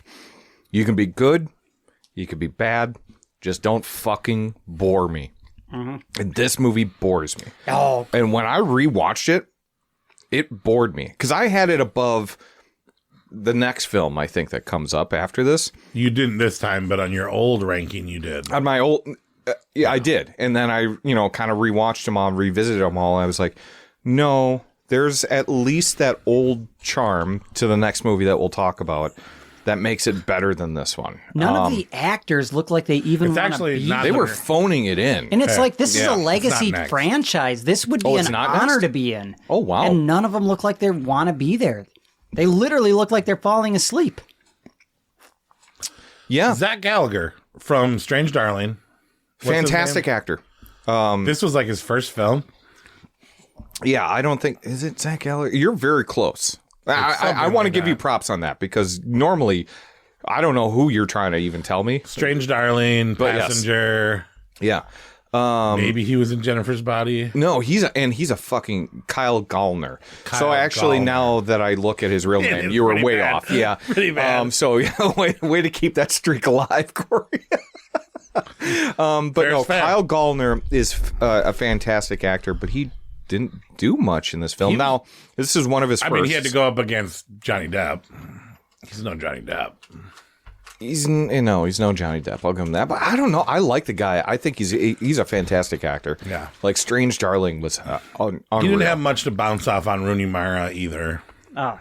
No. I can't believe they named her Nancy. She was a disrespect to the character of Nancy as a final girl. Now, before we get too far into it, Nightmare on Elm Street is one of your favorites. It's your top 5, right? Nightmare on Elm Street was probably my main gateway into horror films. Okay. I mean, like... The remake. What? No. Okay, I got to give you guys a preface. Do you like me, Jacoby? The remake. Talking about the remake. The remake was the first movie that came out in my lifetime that I was aware of. How old were you in anticipated. 2010? 2010, I was probably right around 15, 16, somewhere in there. I had been a huge... Freddie would have liked you. Probably 17, because they probably wouldn't have let me in the theater if I was younger. So this is your favorite one? No. I saw this at a midnight screening, back when they still did midnight screenings. Okay.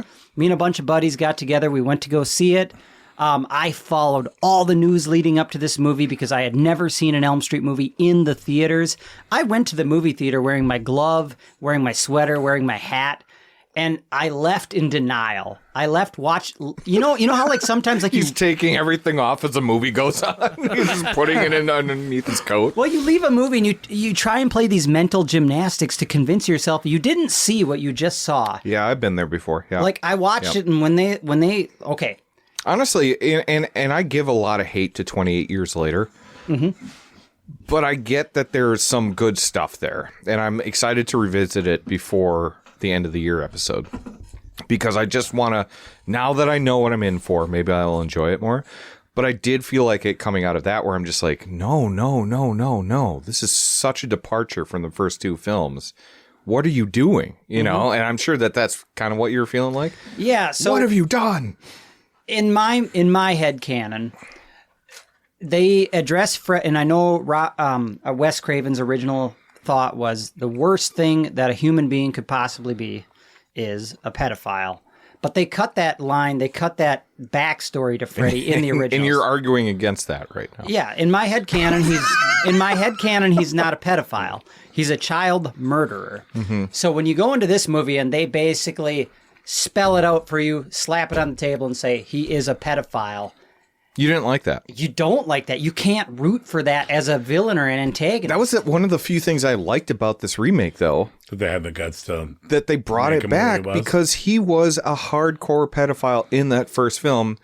And then all of a sudden the marketing team of the 80s got on it, and then he's on lunchboxes and kids are bringing Freddy to school. And it's so funny, the dichotomy there. They had a lot of toys they had to recall. They had, yeah. There were like squirt gun Freddys and shit like that. But all of a sudden he's in like rap videos. He's on MTV. He's in commercials left and right, you know. And everyone forgets he was a pedophile that was burnt to death because he was that bad by the fucking townspeople. He got away with it. But in the first movie, they don't address him as a pedophile. Yeah, it's the subtext. Yeah, they do. But you can mentally write up... No, they say he's a child murderer. No, I remember molester. The first one, they say molester. I'm going to have to go back and rewatch that. Listeners, you can confirm... I'm going to rewatch for the molestation. Write in next episode, confirm whether or not they call him a pedophile or a molester or a murderer. Yeah, please do, because maybe we're wrong on that, but I think it was... They grazed over it pretty quickly, but he was... You don't see anything. It's Nancy's mom that's giving the speech when she's got the glove in the furnace, right? Yeah, isn't she telling him about it? I'm pretty sure he was a child murderer. Mm-hmm. He murdered like 19 or 20 kids or something. And then his parents got together. We'll fact check that later, but yeah, the remake, he was a pedophile, and the movie was boring. And the casting wasn't great, and we weren't ready for a new Freddy, and that is why it is our worst Nightmare on Elm Street. No, I get Jacoby. But and I'm sorry, just to get back to the question I asked you, Jacoby. You said Nightmare on Elm Street, or I asked you if Nightmare on Elm Street was on your top 5. Isn't it on your top 5? Or am I remembering that wrong? Top 5 horror films? Yeah. Yes. In short, yes. Okay, because I know you said it years ago now at this point. I believe I guess I don't want to spoil, but Ernest Scared Stupid beat it. not quite. Well, it depends on the day. Look, I got a lot of love for that movie, but yeah, okay. The franchise as a whole, if you could rank it all as one movie, it's top 3. Okay. Yep. All right. Corey, I think we both enjoyed this more when we reviewed it for whatever year it came out. Mm-hmm. Was that 2010? Mm-hmm. We enjoyed it more than we remembered, right? But then watching it this time around, comparing it to all the other ones, but you put it lower too, right? I know I did. Dead last. Yeah, mine was dead last too. Yeah.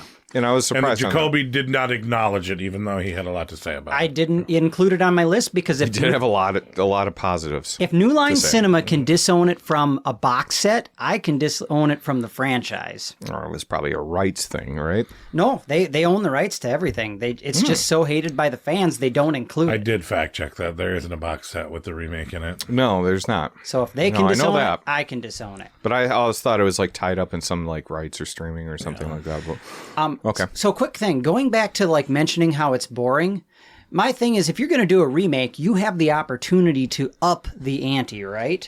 They went in the wrong direction with the whole pedophile thing. Yeah. But if you think to the first Elm Street and all the moments they tried to recreate, I feel like my standout moment is Tina's death, right? When they drag her across the ceiling, cut her open. They tried to redo that with Black Canary from Arrow or whatever. I think that was her. Yep. And she just flies up to the ceiling, bumps her head a couple of times. It is so underwhelming in comparison to what they did. What about the body bag part? Earlier. That was pretty good. Nah, it's all right. It was all right. The thing where he comes out of the wall while Nancy's sleeping. Yeah, CGI looked a lot worse. Yeah. Than the 84 film. And they did it in 84 with a sheet of spandex. Why did that look so much better? Is that how they did it? Oh, interesting. Yeah. Nice. Yeah. Yeah, anyway, it sucks. Skip this one. Let's move on. Skip this one. Disinclude it from your ranking. Yeah. All right, number 8. Not the one that you were thinking that was going to be next because that was your and I last, but somebody else really liked a different one. That's right. Our number 8. This is where we begin the fight. No, this is not where we begin the fight. No, but we will fight after on this podcast. This. Okay. Number 8, guys. Sorry. I just want to say one thing. You and I were really, really close. Yeah, we only had one difference. We've been apart recently on a lot of our rankings. We were very, very similar. Yep. I'll talk about the difference when we get there. But let's get into our number 8. Okay. Our second worst Nightmare on Elm Street film, according to all 3 of our combined totals. Nightmare on Elm Street 5, The Dream Child. I'm going to defend this movie. You're gonna defend this movie? Yeah, okay. Or defend that it's in this rank? So because Corey and I put it higher. First I got to preface the Nightmare on Elm Street franchise as a whole. If you exclude the 2010 remake, is pure gold. The whole thing is beautiful. So you enjoy this film? Yeah, I enjoy it. There's not a bad film on this list because there's always got to be something at the bottom. Because the remake doesn't make my list. I get it. But yes, you have to rank things best to worst, and of all of the golden movies here, this one wound up at the bottom. But I'll defend it. Some of the practical effects in this are really interesting and fun to look at. Like the ear scene? Because the ear scene kind of grosses me out. That's a different one. That's Freddy's Dead. Oh, that's right. We're doing Dream Child with the baby. I just can't. This is the ugly baby that gets Alice gets impregnated, and they have the baby carriage with the big wheels and the spikes and the hell, and she dreams while she's awake because her baby's asleep, and the baby's hideously ugly. Yes, he is. And usually I wait for them to come out before I say that. Freddy's his buddy, and Alice is continuing from part 4 with her boyfriend, right? With her boyfriend. Well, now her baby There's daddy. that gnarly motorcycle death, which would be That's probably the one. the yes. highlight. That would be the death highlight of this film. Did I hear they're coming out with an uncut version of this movie, including all of So that? there is an uncut. I actually have that on VHS, the uncut version of it. It doesn't really add that much to it. But this movie and number 4, I get mixed up a lot because of Alice and her boyfriend are in both of them, right? Yeah. And they rushed this. So as soon as 4 was done, they started doing number 5, and they have a very, very close phonetic look and feel. But this one, you can tell there was not the passion and the patience put into this film. It's a little rushed. There still is some cool deaths. There's actually some of the most intricate set pieces, like at the end when they're going up the stairs and going down the stairs. Staircase. They're taking like really cool. trippy art pieces, and the dream world is really fleshed out. It's just the acting and the pacing, the lack and of script, the confusion. I mean, it doesn't make sense why he's haunting her baby's dreams, right? Because the baby's sleeping all the time. That's just a way to get to he's her. connected to her while he's asleep in her belly. I get it, but it's a stretch. I don't know. We don't need to talk about the actual logistics of whether the baby's dreaming or forming in a belly. But director Stephen Hopkins is no Rennie Harlan, who did number 4. Yeah. It feels very different.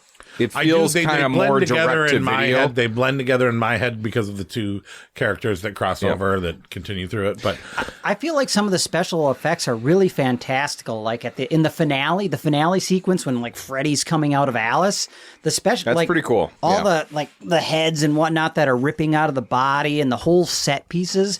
It's just really like dreamlike. It really is a mixed bag though. Between this film. Like, there's some really cool things, and then there's like, oh, that didn't really work. And like Stephen Hopkins, I brought him up. He's the director of this one. He did, well, the only thing I could think of is Predator 2. That was fun. I like Predator 2 a lot, right? But it's also a very different feel from what Rennie Harlan did in 4. And so this one felt more direct to video, a little bit more than the 4th one did. Still cool special effects. If direct the video had budget. Yeah, I did. Okay, that's fair. Because there is a budget here, but it's like the story, you could tell they filmed it directly after the 4th one. Because it feels like almost a half a movie. I think you know that's what I mean? The biggest thing is that this one is the one that feels rushed. There was no space in between them. It was year after year, maybe not even a year in between. I don't think it was. I think it was months. Yeah. It feels like Toxic Avenger 2 and 3. Yep. Yeah. And they blend together, and I remember some of the best parts of 4 being in number 5, but it takes all these hundreds and thousands of watch, because I have watched this series from beginning to end probably 40, 50 times. That many, huh? Yeah. Okay. I got to be probably 20. I mean, I said, when I had bought that VHS with the arm spread, you play the cover. I would always go all the way through, and that's awesome. Do you still have that? No. Oh, that's too bad. It actually got ruined in a flood. Oh, really? Yeah, I moved in with a woman, made a big mistake, put all my stuff in the basement in a new rental. All the snow melted. Hellraiser talking action figures destroyed.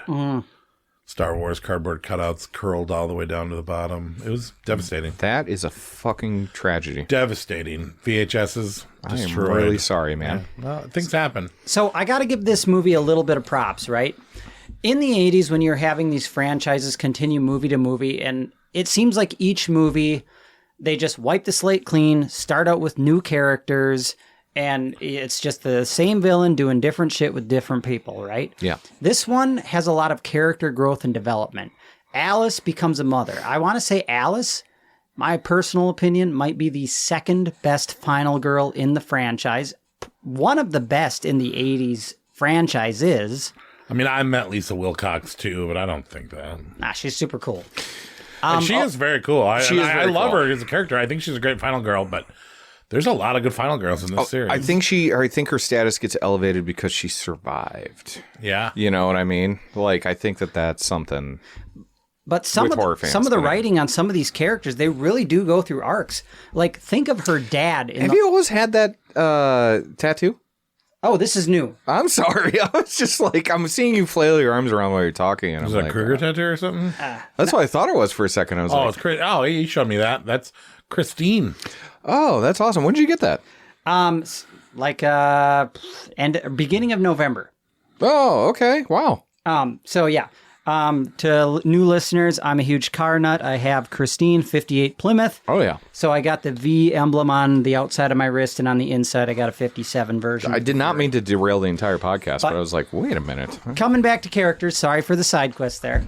Some characters really go through some big arcs, like stuff that you wouldn't typically see in an 80s franchise. Yep. Like some minor characters really grow. Alice's dad, who in the first one was a deadbeat dad that did nothing but bitch and complain to his kids, is all of a sudden standing up for his daughter when the dead boyfriend's parents come in and like, we want to take your baby, and he's like, the fuck you will. Mm-hmm. Like that shit, that's writing you wouldn't see in some of these franchises in the 80s. I was like, damn, this movie's actually got some good writing when I come back and look at it. And that's one thing I've always actually found appealing about this franchise is that it's not Friday the 13th. It's not Halloween where it's just like, oh shit, he's back again. And he's killing people left and right. The big difference between those movies is those are silent killers. You can't give a personality to a person that doesn't speak. So they're very limited. This is the first slasher with a personality. It's a very limited supernatural element, though, to those films as well. Whereas this one, I mean, you're in people's dreams from the get-go of this franchise, too. So you can have a lot of different fun with it. Mm-hmm. I still don't understand how the baby thing works, but okay. Here's what I think with this movie. The reason why I don't really like this movie as much, I like all Freddy movies, don't get me wrong. Even the remake has some merits for me. But this movie sucks because it feels like extra footage from number 4. And they shoehorned in this Freddy next coming, like maybe he's going to grow up and be Freddy, or he's going to come out deformed, or like Freddy's semen is somehow seeping into her and her boyfriend's baby. This isn't making him ugly and scary. It's his dreaming. It's his dreaming. His dreaming is seeping in. Spreading his dreaming I thought everywhere. that the performance of the little kid was awful. Oh, horrible. Like I said, I like the visual aspects of this film where the dream world was a little bit more complex than in a lot of other Nightmare on Elm Streets. But other than that, it felt like bonus footage from the movie before it. Yeah, 100%. I agree. I will, if I am going to give this movie a thumbs down, this might be my least favorite Freddy Krueger makeup in the franchise. It looks all saggy and they really shadowed his eyes. Probably. It's definitely the worst of the makeup. Well, all right. Well, speaking of worst, our number 7, Freddy's Dead, Nightmare on Elm Street 6, The Final Nightmare, which me and Nate agreed that out of the Robert Englund and Freddy Kruegers, this is by far the worst one. The cocksucker plays like a commercial with no adhesive story, with repeat characters from other films in different actors' bodies. It's a collection of skits. You're going to have to elaborate on skits. That. And, but Jacoby thinks it's the third best. So insane. And also likes it so much to the fact that he held his girlfriend hostage and got a shirt of Freddy's Dead. I mean, I got the poster up in my closet too. I mean, I didn't even know you owned guns, but you had to put one to Kayla's head to have her right. Hey, I made sure she did not see my list first. And she put it at 3 as well. Coincidentally. Right. Well, you know what? It just proves that you guys are meant to be together. So I'm going to say what I think of this film.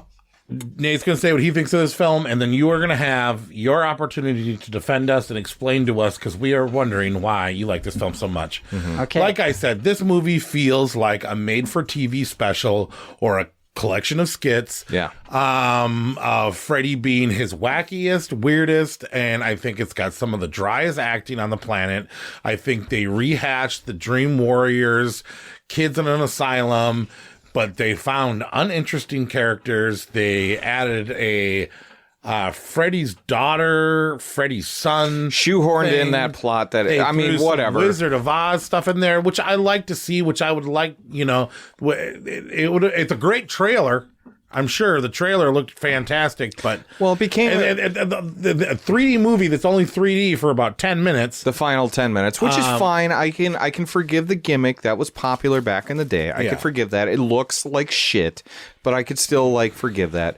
But this is a comedy. But like I said, this is not scary in the least bit. You have 6 cameos from famous comedians, and Tom Arnold and Roseanne were in it because the Roseanne Barr show, the Roseanne, was popular. Alice Cooper was in it, and that's cool that he was Freddy's dad.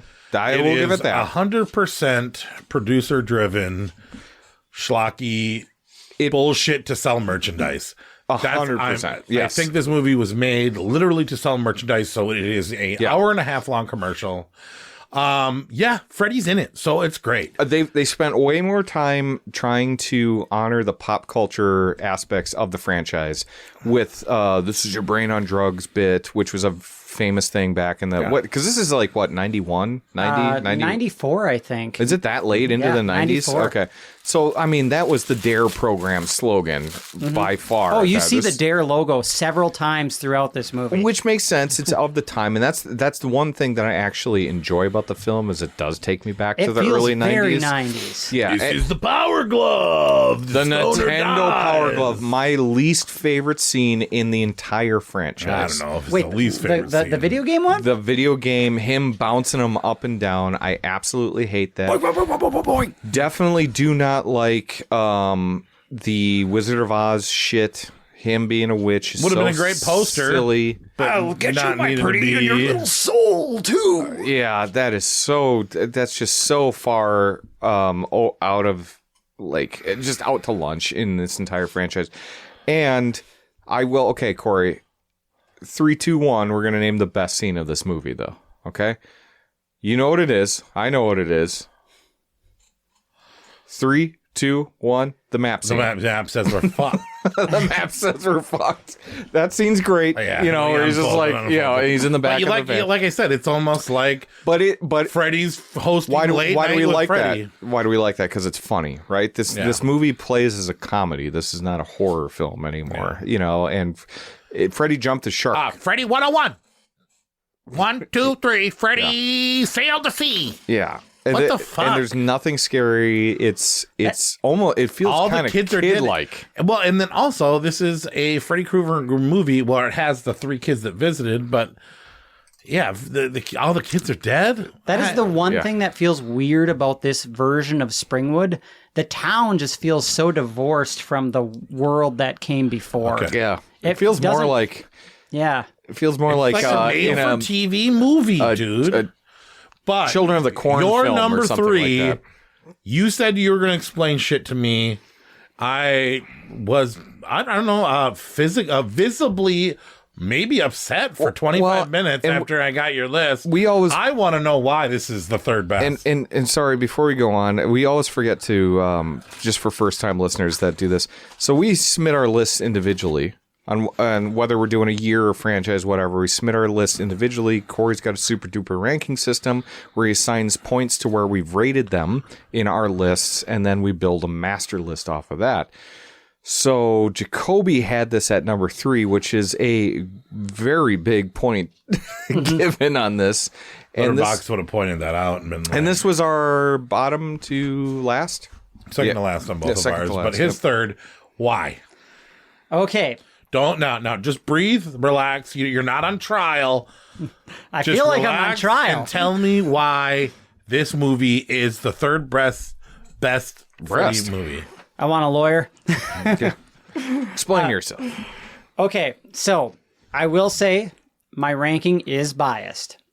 I probably saw this movie when I was 11 years old. This was your first Nightmare on Elm Street? This was my first Nightmare on Elm Street. My experience prior to this was I saw a Freddy Krueger arcade that stayed in my mind.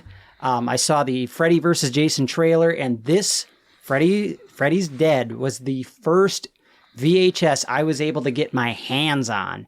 And this movie hyped up the whole series. Like even at the very end, they do that Iggy Pop song and they do the recap. It's like Freddy's best moments reel. That was like my insight into like everything, because at this time when I was 11, like YouTube made you want to go back to all the other ones. I mean, that's what this movie is. It's a best of. It really is, yeah. YouTube didn't exist at the time when I saw this, so this was my only insight into the franchise. It got me hyped for everything. Yep. So going into it with that in mind, I'm like 11 years old when I see this. This is my first exposure to Freddy Krueger. And at this point, you know, being a young kid... You were older than 11. Freddy's, you know, what? It came out in 94. You're 33. Well, I'm 33 now, but I probably What saw year were it- you born? I was 92. So you were 2 when this came out. Oh, but yeah, okay, get it. I didn't see it until I was like 11. Came out when you were 2. That's weird. Came out when I was 9. I think I saw it when I was 11. Yeah. So it's my first insight, and, you know, 11-year-olds, 9-year-olds are, you know, roughly that age. You like cartoons. Yeah. You like fun This stuff. movie's a fucking cartoon. This is a great introduction Really to is. young people to Freddy Krueger, because you watch this and you're like, this guy's kind of funny. He's not too bad, but there's some really cool effects. Speaking of cartoons. Oh my god. Him and that bed of nails shit. I love that shit. I laughed my ass off to that shit as a That kid. feels like a cartoon. It's a cartoon. And I loved it, you know? Like at this point in Freddy You Krueger's... laughed your ass off. Yeah. At this horror film. Yeah. Yeah. I mean, we have horror comedies. It's a thing. It's true. I get it. This is a gateway horror. Yeah. This is really how you wanted Freddy to die amongst laughter. That was pretty anticlimactic. You can't give us that. I mean, they shoved a pipe bomb in him. They stabbed him with everything they had. Yes, I admit they could have done better, but it was fun. It's supposed to be the end-all, be-all of the Dream Demon. I mean, would you rather a bunch of stone-hand demons grabbed him by the crotch and dragged him into hell? I don't want some kid from Columbine being able to defeat Freddy Krueger. Yeah. He gets a pipe bomb to the shit. But you're a fan of Tremors. So I get that. I love checks Tremors. out. It's you know, your perfect They 90s pipe bomb camp. everything with that. Perfect yeah. 90s camp, cheese. Tremors is great. I'm not picking on Tremors. In a highlight reel, this movie does seem like it would be good. And when I was younger, I used to look back at it and remember certain scenes that really stuck out, like the cameos and the one-liners. And don't get me wrong, I some love of the seeing effects, but Johnny Depp again. But I love watching seeing this him. movie from beginning to end, alongside the other Nightmare on Elm Streets, this is cheaper, sillier. It's how I watch it every faker. time too, where I get to 6 after those first 5 and I'm like, fuck, what a drop off. Yeah. You know. So- did you watch them like that this time around? I watched them chronologically this time. Okay. Back in the day, this was the first one I saw. There are 3 major points, if I can remember them, that I want to bring up here. So I want to kind of compare this movie to, in a way, Bram Stoker's Dracula by Francis Ford Coppola. Mm-hmm. You remember that movie for the stupid hairdo that Dracula rocked at the beginning, right? Stupid? The boob hairdo? I know what you're talking about. Like he's from Little Nicky with boobs on his head. I love that hair. A lot of people kind of like have a bad taste in their mouth about that movie because of that one visual, right? Okay. I'm one of them. You look at this movie. Really? I love Is there everything else about that movie I love, but Has the internet hated that? Yeah. Is that a thing? on the Okay, whole, I didn't know. Yeah. I'm not really flocking to the internet for Bram Stoker's So Dracula. I feel like you know, some movies are defined by their worst visual if it sticks in your head that bad. And I will say the 3 dream demons are very poorly designed. The semen demons. Yeah. Oh yeah. If those things looked the jizz fish. Yeah, if those things looked better, creepier, more like, I don't know, something from The Feast or some shit like that, I think this movie would stand more memorable in your head. You know, thinking about that, because by the time That was a 3D scene, so by the time it gets to the end of the film, like I just stopped caring at that point. But now that you've isolated the dream demons, which are the semen fish, the semen demons, they're really they couldn't. Did they run out of the budget at that point? I think they just wanted to throw shit at the screen at that time because it's in the 3D effect. But they should have come up with something like an anglerfish or something not fish shaped that looked a little more that intriguing. fucking blobfish. You ever seen that online? Google the blobfish Oh, yeah, from Mario. Can you imagine that thing?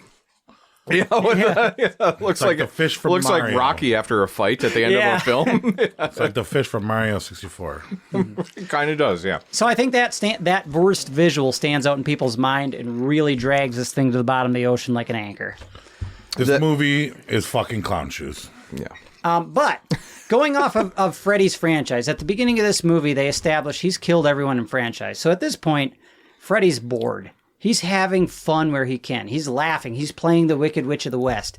He's having a good time, as fun of a time as he can, because he's tricking some kid that he's his son while he's secretly luring his daughter, who is granddaughter of 100 maniacs. I want to go into that. Freddy has some of the best dialogue in this movie. Oh my God. He gets more of a chance to talk in this movie and establish himself as a person. And you see that as a good thing, though. Yeah, you see his backstory. He gets to have these pivotal moments when he's talking to the doctor, the therapist.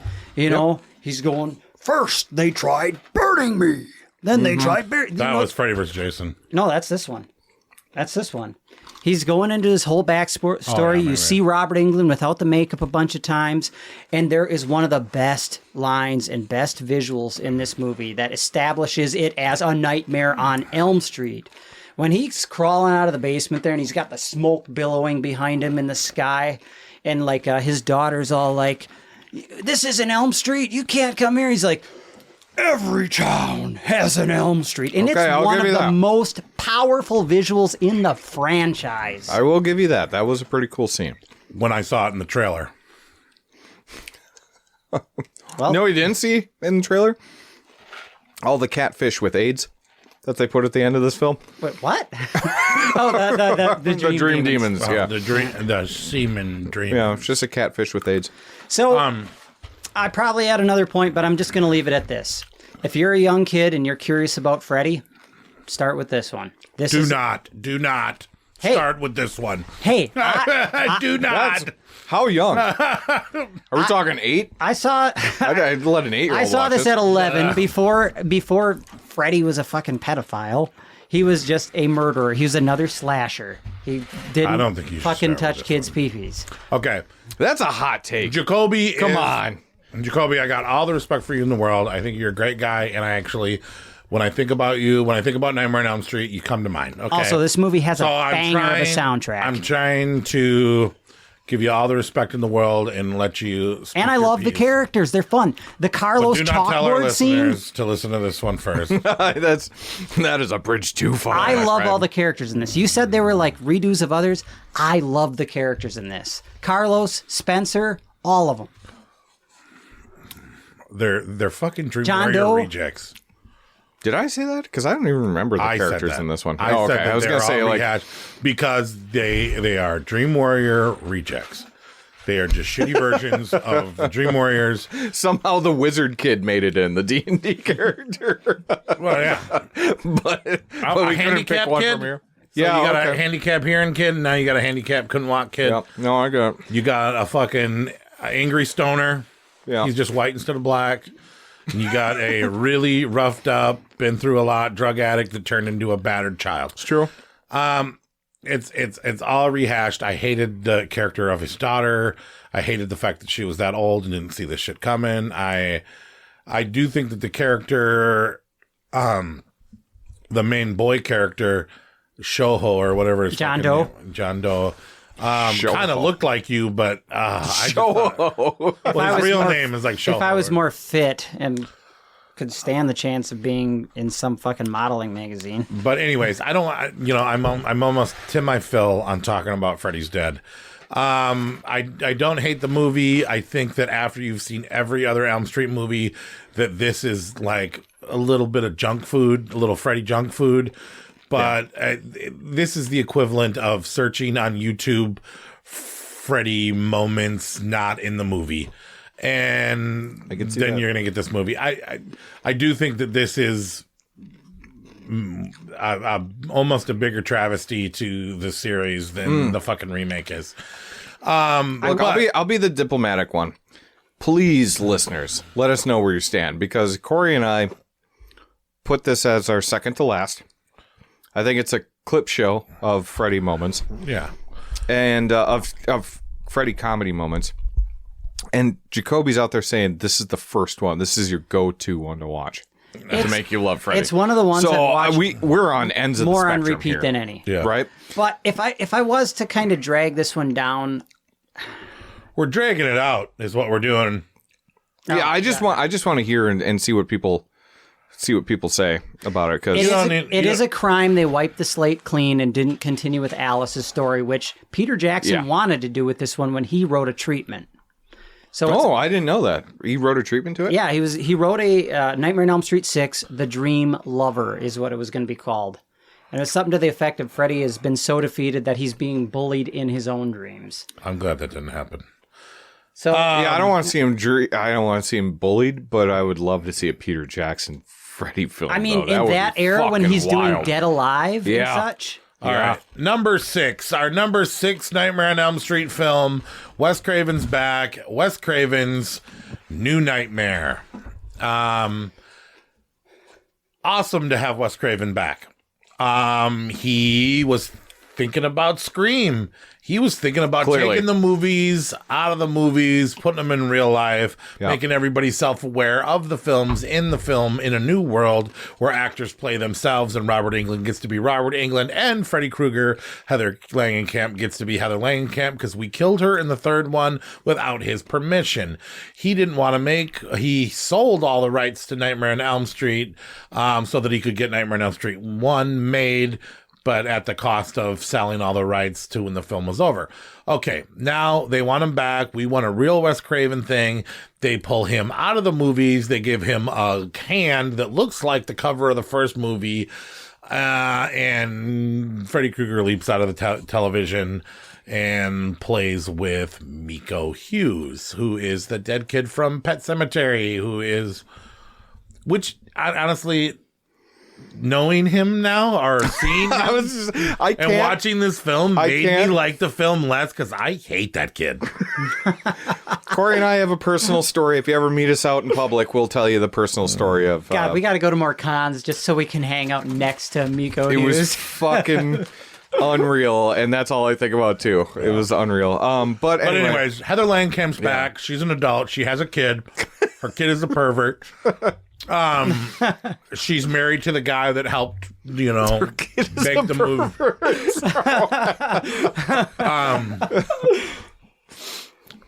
I would have liked to see Freddy molest him.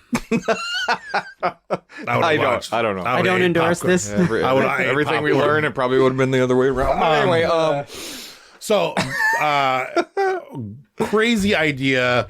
A way to bring Freddy back after Freddy's dead. The final nightmare. They did kill him in the movies. Yep. And now he's back in a different way. I thought it was a brilliant way to bring him back, right? But the trench coat and the green hat. I kind of liked it. It was I a like fun the look. knives for fingers thing. Without the glove. It's kind of that bone the hand. new glove. I'll give you that. I like that new style. I liked his look as Freddy.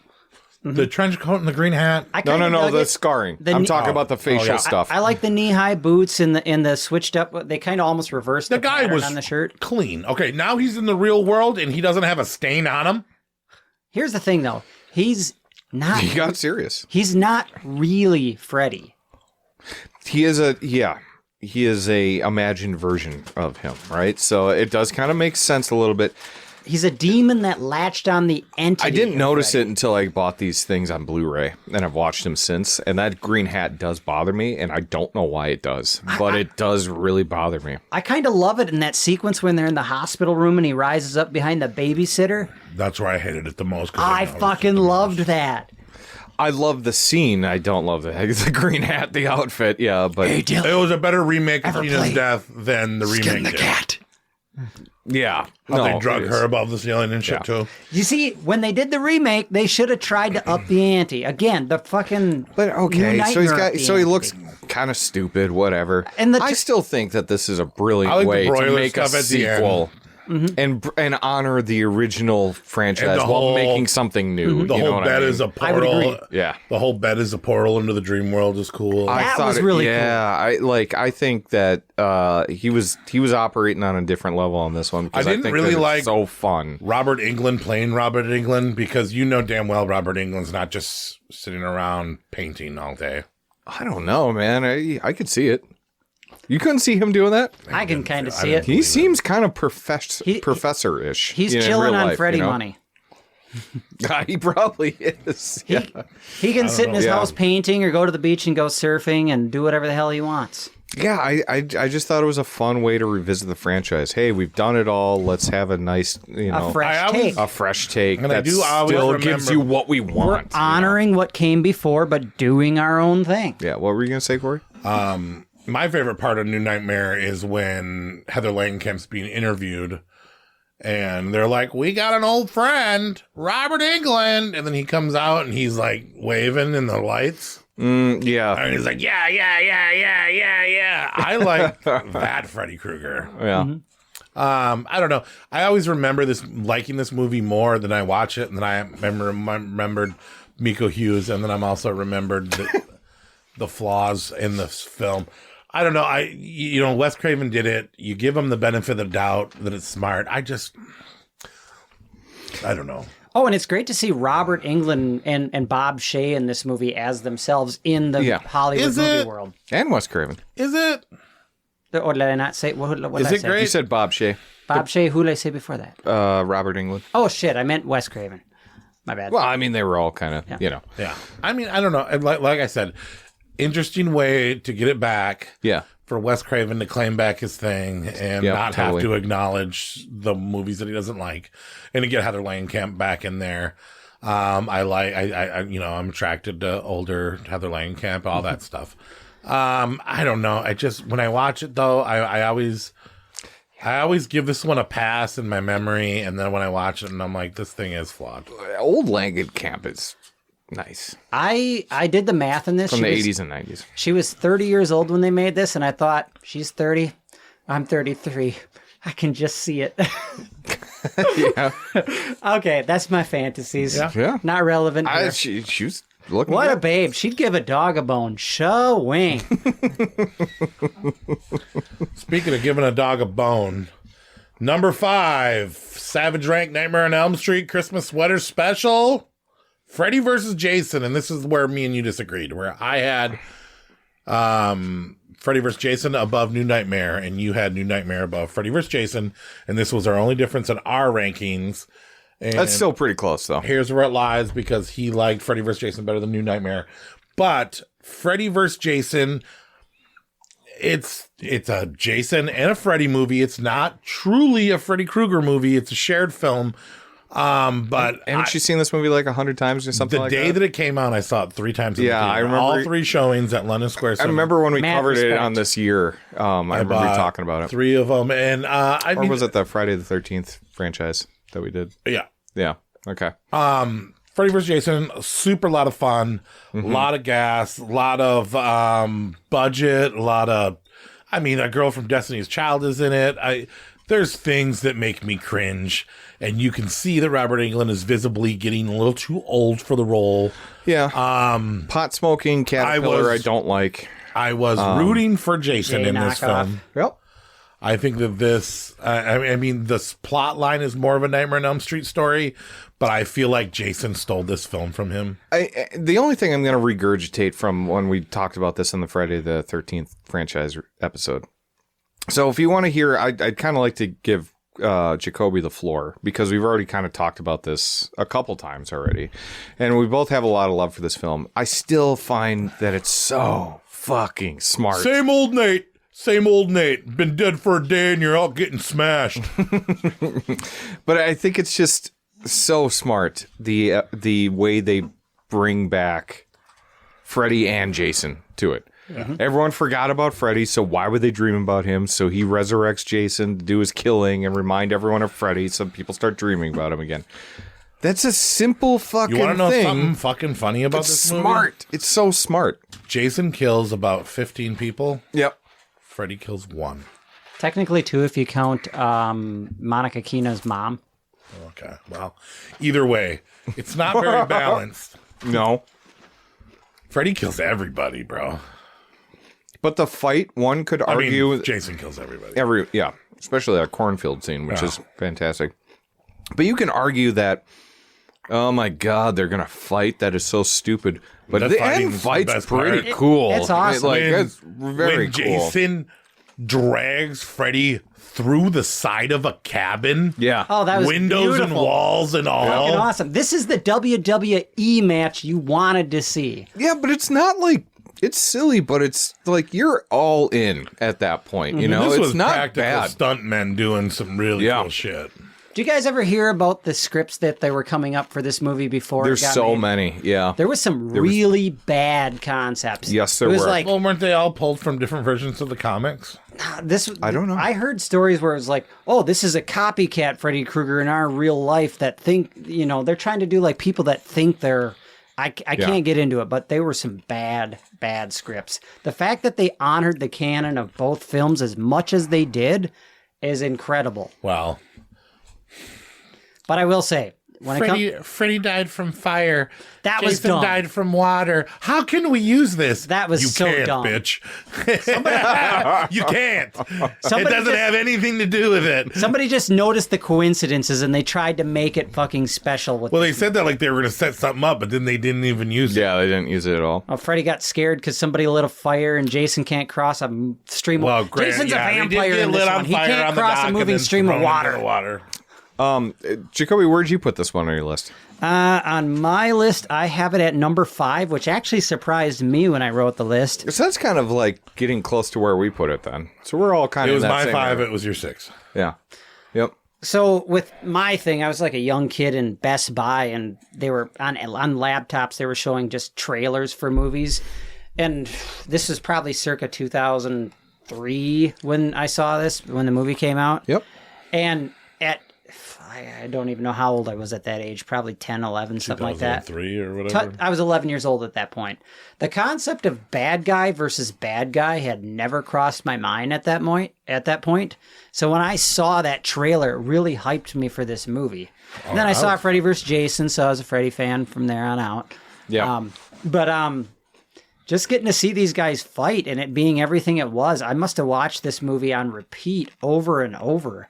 That final showdown was just incredible. It's kind of a crime. Distant Terror Firmer never came out of my DVD player. Yeah. Yeah. So kind of diverging from the movie itself, I love it to death.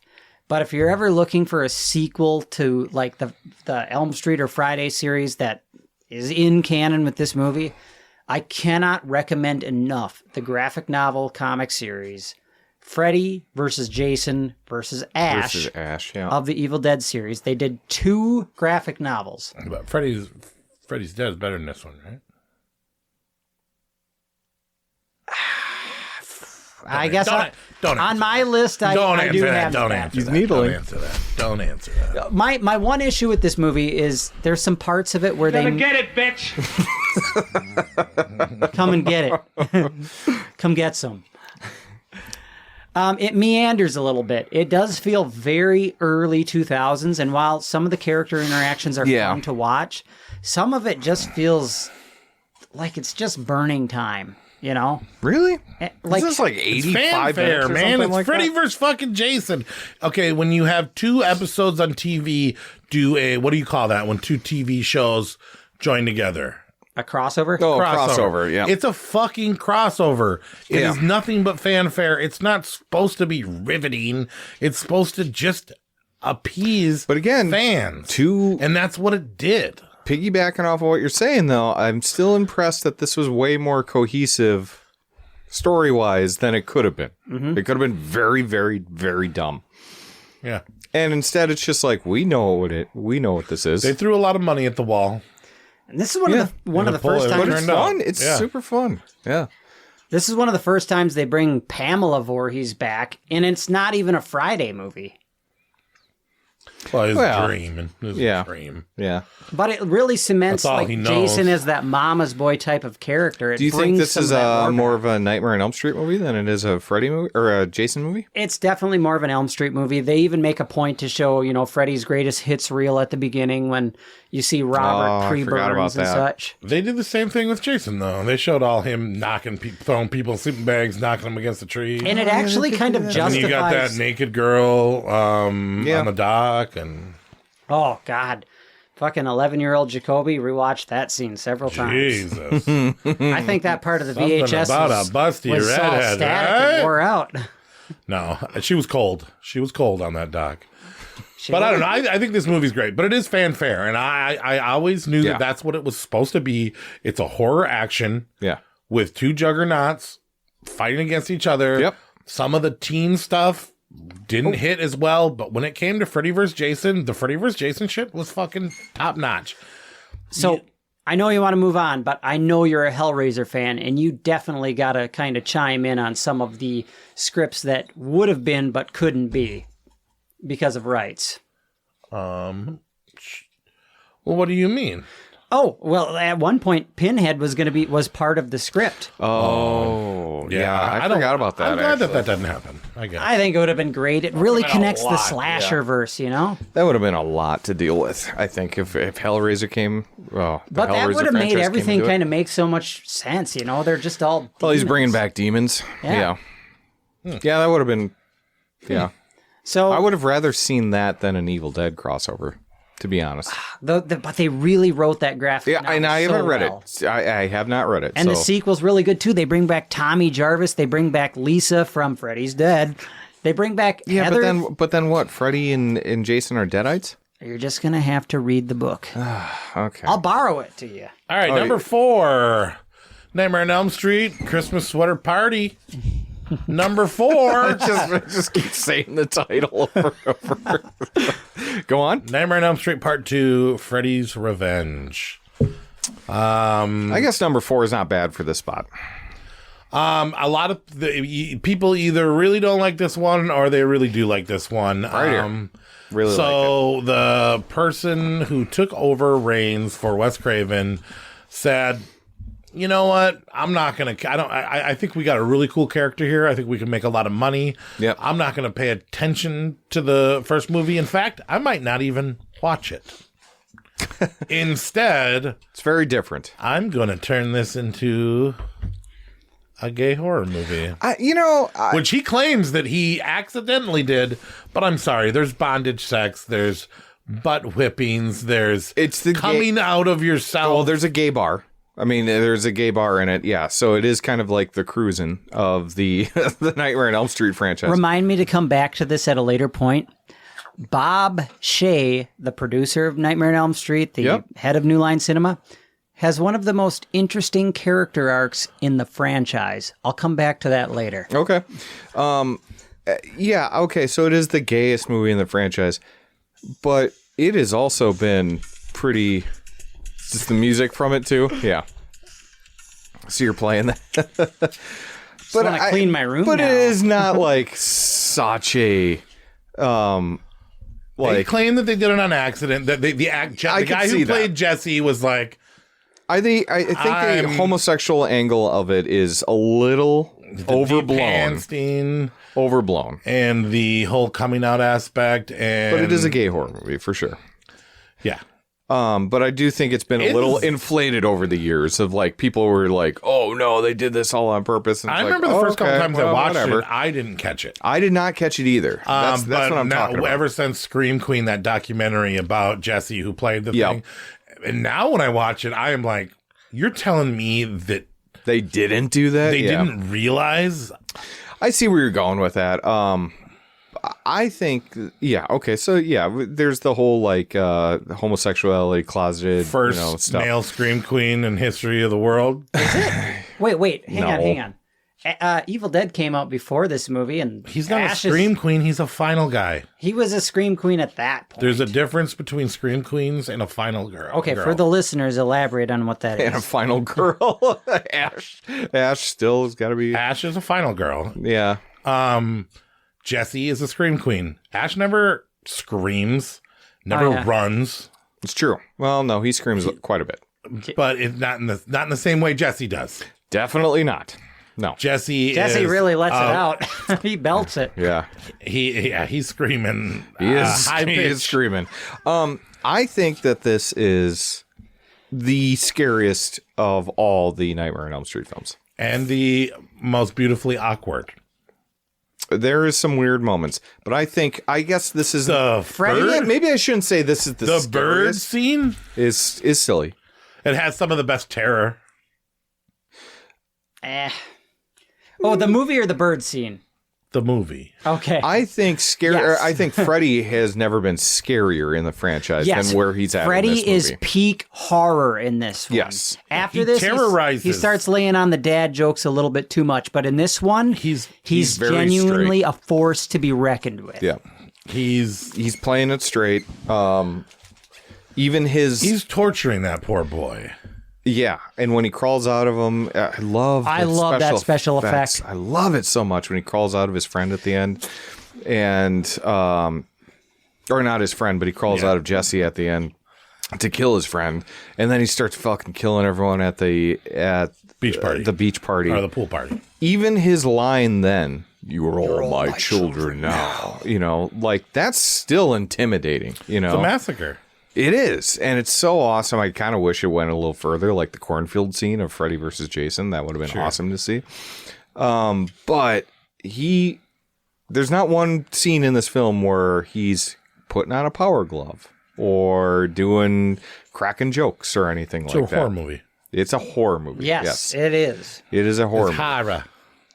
It's a horror movie. It's a horror movie. So that's why I love this one, because not like I don't like once upon a time I didn't like wisecracking Freddy. Now I'm totally fine with him. That's just who he is. This movie's funny, but it's the coach terrorizing the kids at the same time. It's you caught me at a gay bar.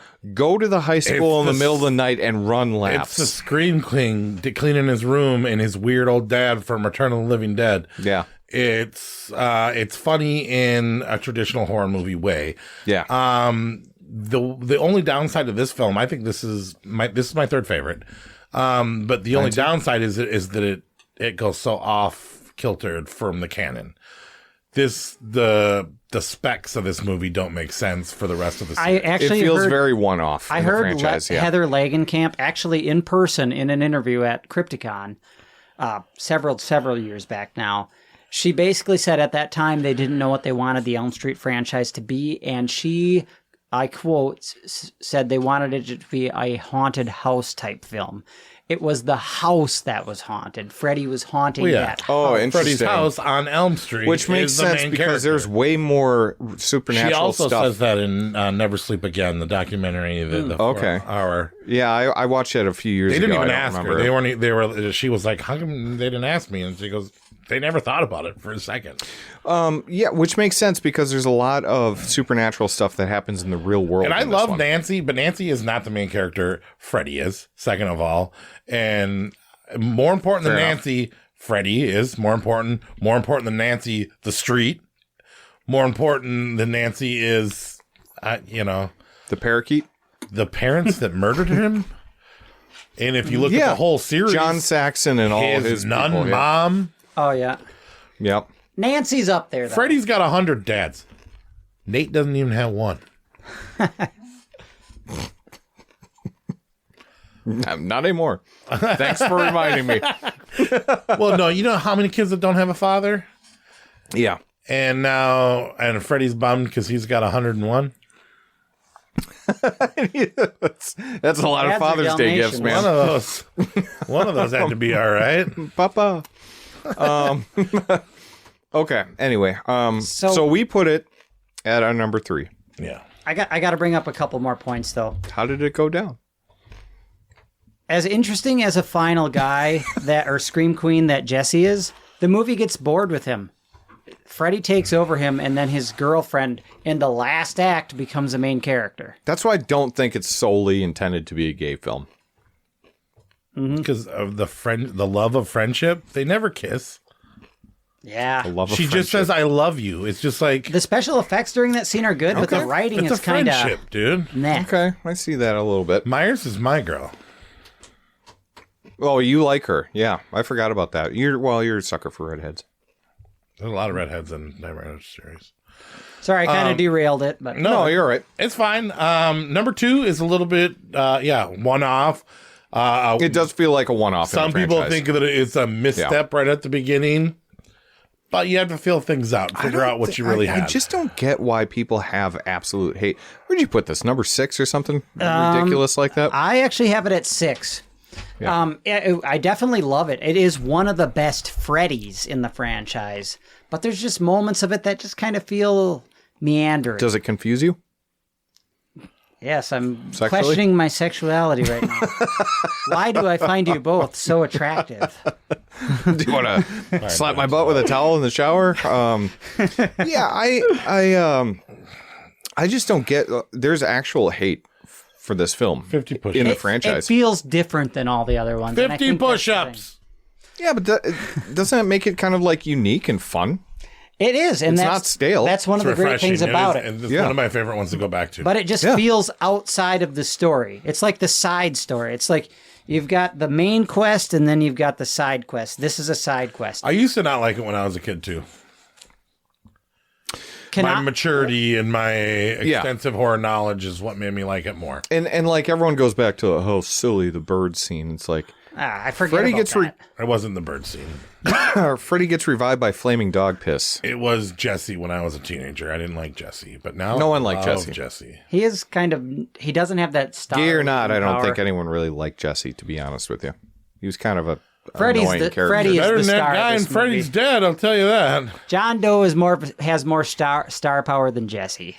If you say so. His name's John Doe. Because he couldn't remember his name. He had amnesia. Yeah, he's Freddy's son. So he thought. Anyways, So he thought. number 4, Freddy's Revenge, came out the year I was born. Shout out to that. Number 3, we got our top 3 Nightmare on Elm Street movies. It's starting to get easy. Nightmare on Elm Street 4, The Dream Master. Yeah. I'm not Recast it. necessarily upset that this is over 2 for me. Great kills, great pacing, really entertaining, but the beginning of the digression of Freddy being a horror character into being a comic character. Yeah. So this is where it all started. This is all where it started getting silly over scares, funny over fear. Nightmare 4 is creative. Some of the most creative kills in the whole series. The cockroach scene is phenomenal. Some of the best special effects in the franchise. The dreams are really starting to get fleshed out and starting to get really entertaining. Mm-hmm. You can't wait to see what's next. It's unpredictable. Yep. It's I'm not going to say that I don't like it when Freddy's funny, but it went too far and it started here. It started here, but it got so much worse. Yeah, that this is totally number 4. forgettable. I think is great. Yeah, like I said, it's the most creative kills. John Saxon's back. Oh, that's 3. Oh, that is 3. God damn it. Never mind. Number 4. Yes. Patricia Arquette gets recasted. And Yeah, killed off. Tuesday Weld. Yeah, they kill off all the Dream Warriors for some reason, which I thought was an interesting choice. Why? There is an Army of Darkness skeleton in this one too, right? Oh my, no, that's 3. That's 3. That's 3. Yep. You just did the same thing I did. No, it's the flaming dog piss that resurrects Freddy in this one. Yes, it is. Which makes no sense. But it's fun. It's visually fun. That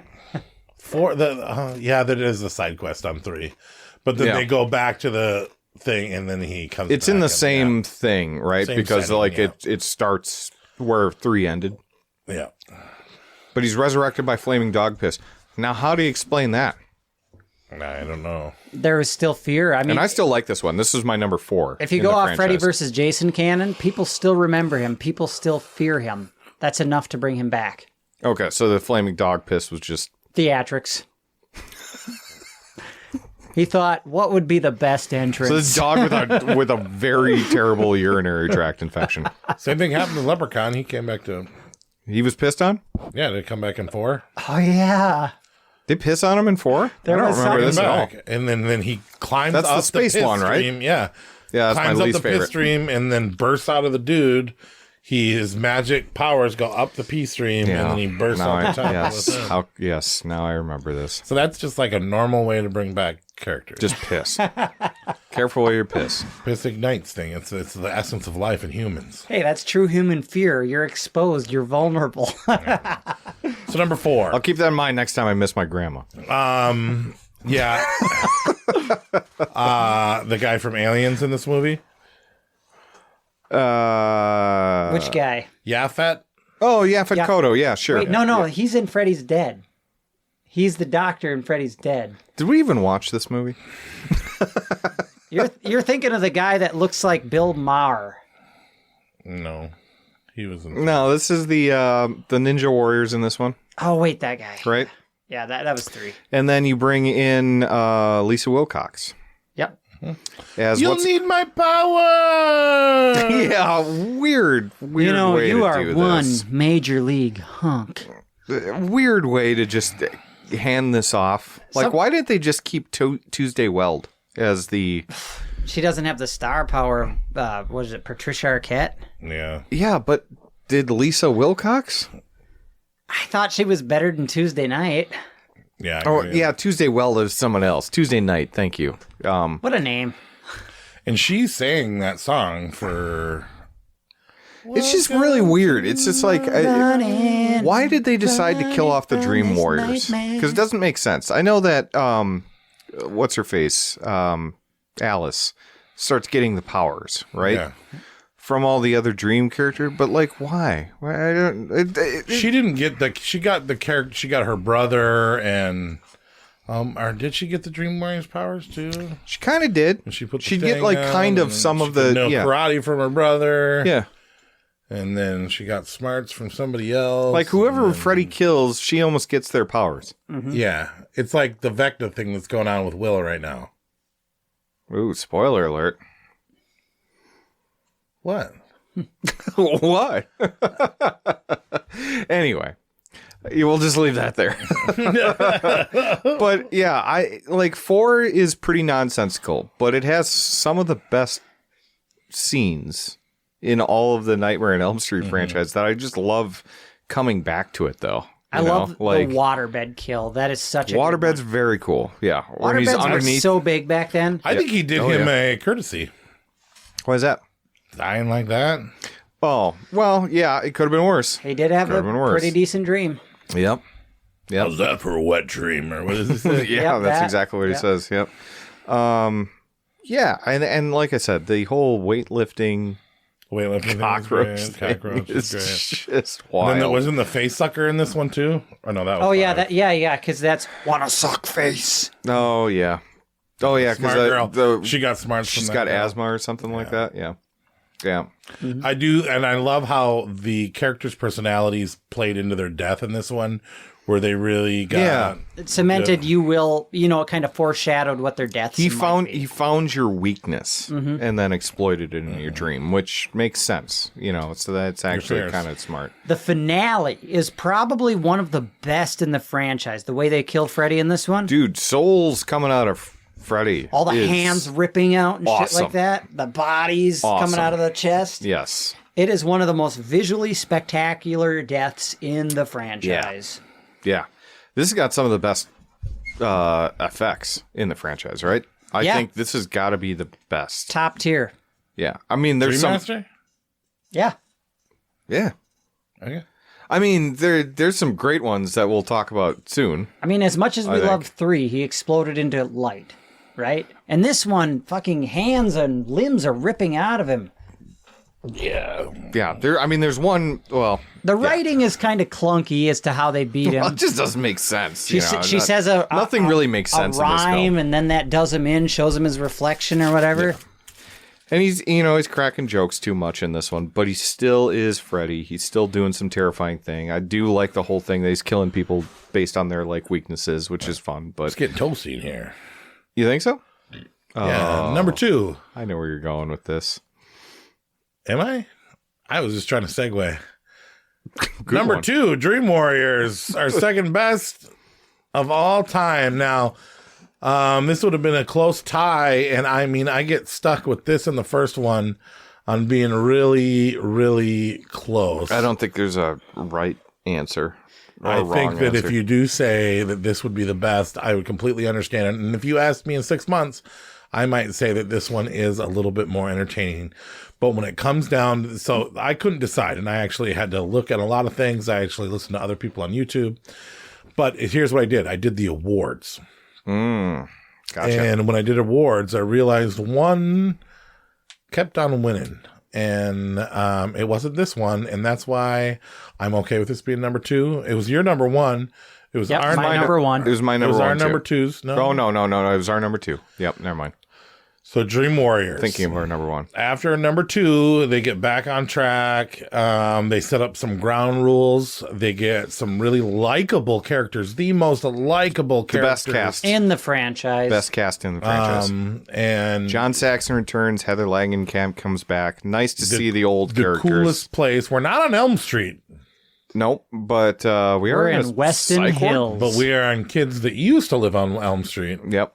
Or their parents. Troubled teens. He's still going after, so the whole teen backstory still there, because he still has teens to kill from the parents that wronged him. This movie technically establishes the reason Elm Street's in the title. It was all the people that lived on Elm Street that lynched him. Yep. Yep. Patricia Arquette is fantastic. It was all the kids on Elm Street that he raped. Murdered. What murder? What's that meme where he's like, I love him. He's a great guy. What about all the people he murdered? What murder? What murder? He loves them so much. He gets personally offended when we point out that he raped. He did not. In the original series, he was a child murderer, not a child pedophile. No. He was a pedophile. Okay, so this is perfect Freddy. Yeah, it's the perfect balance of comedy still and scary. horror. Yes, he's still very scary, but he's still the wisecracking Freddy that a lot of people love. Mm-hmm. Give me a scary Freddy any day, but I'm fine with the wisecracking Freddy. But this is perfect. This is a perfect blend. He's got like when he kills the I can't remember the girl's name with the drug addiction. Taran. Yes, Taran. When he kills her. What a rush. What a rush is a line, right? It's a silly line, but then like the actual kill is gross. Like that's mean. The puck, the puckering and that of the will trigger a lot of people with that. Yeah.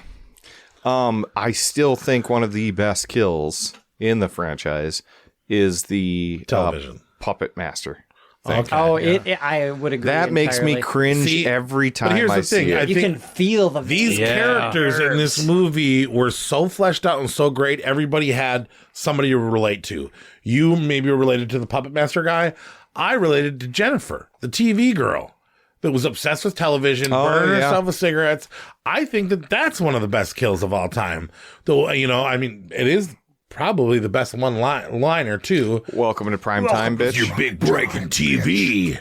Yeah. And, and like that kill, dude, that's how I lived my childhood. Around the TV, fucking not wanting to go to sleep because I hated my real life.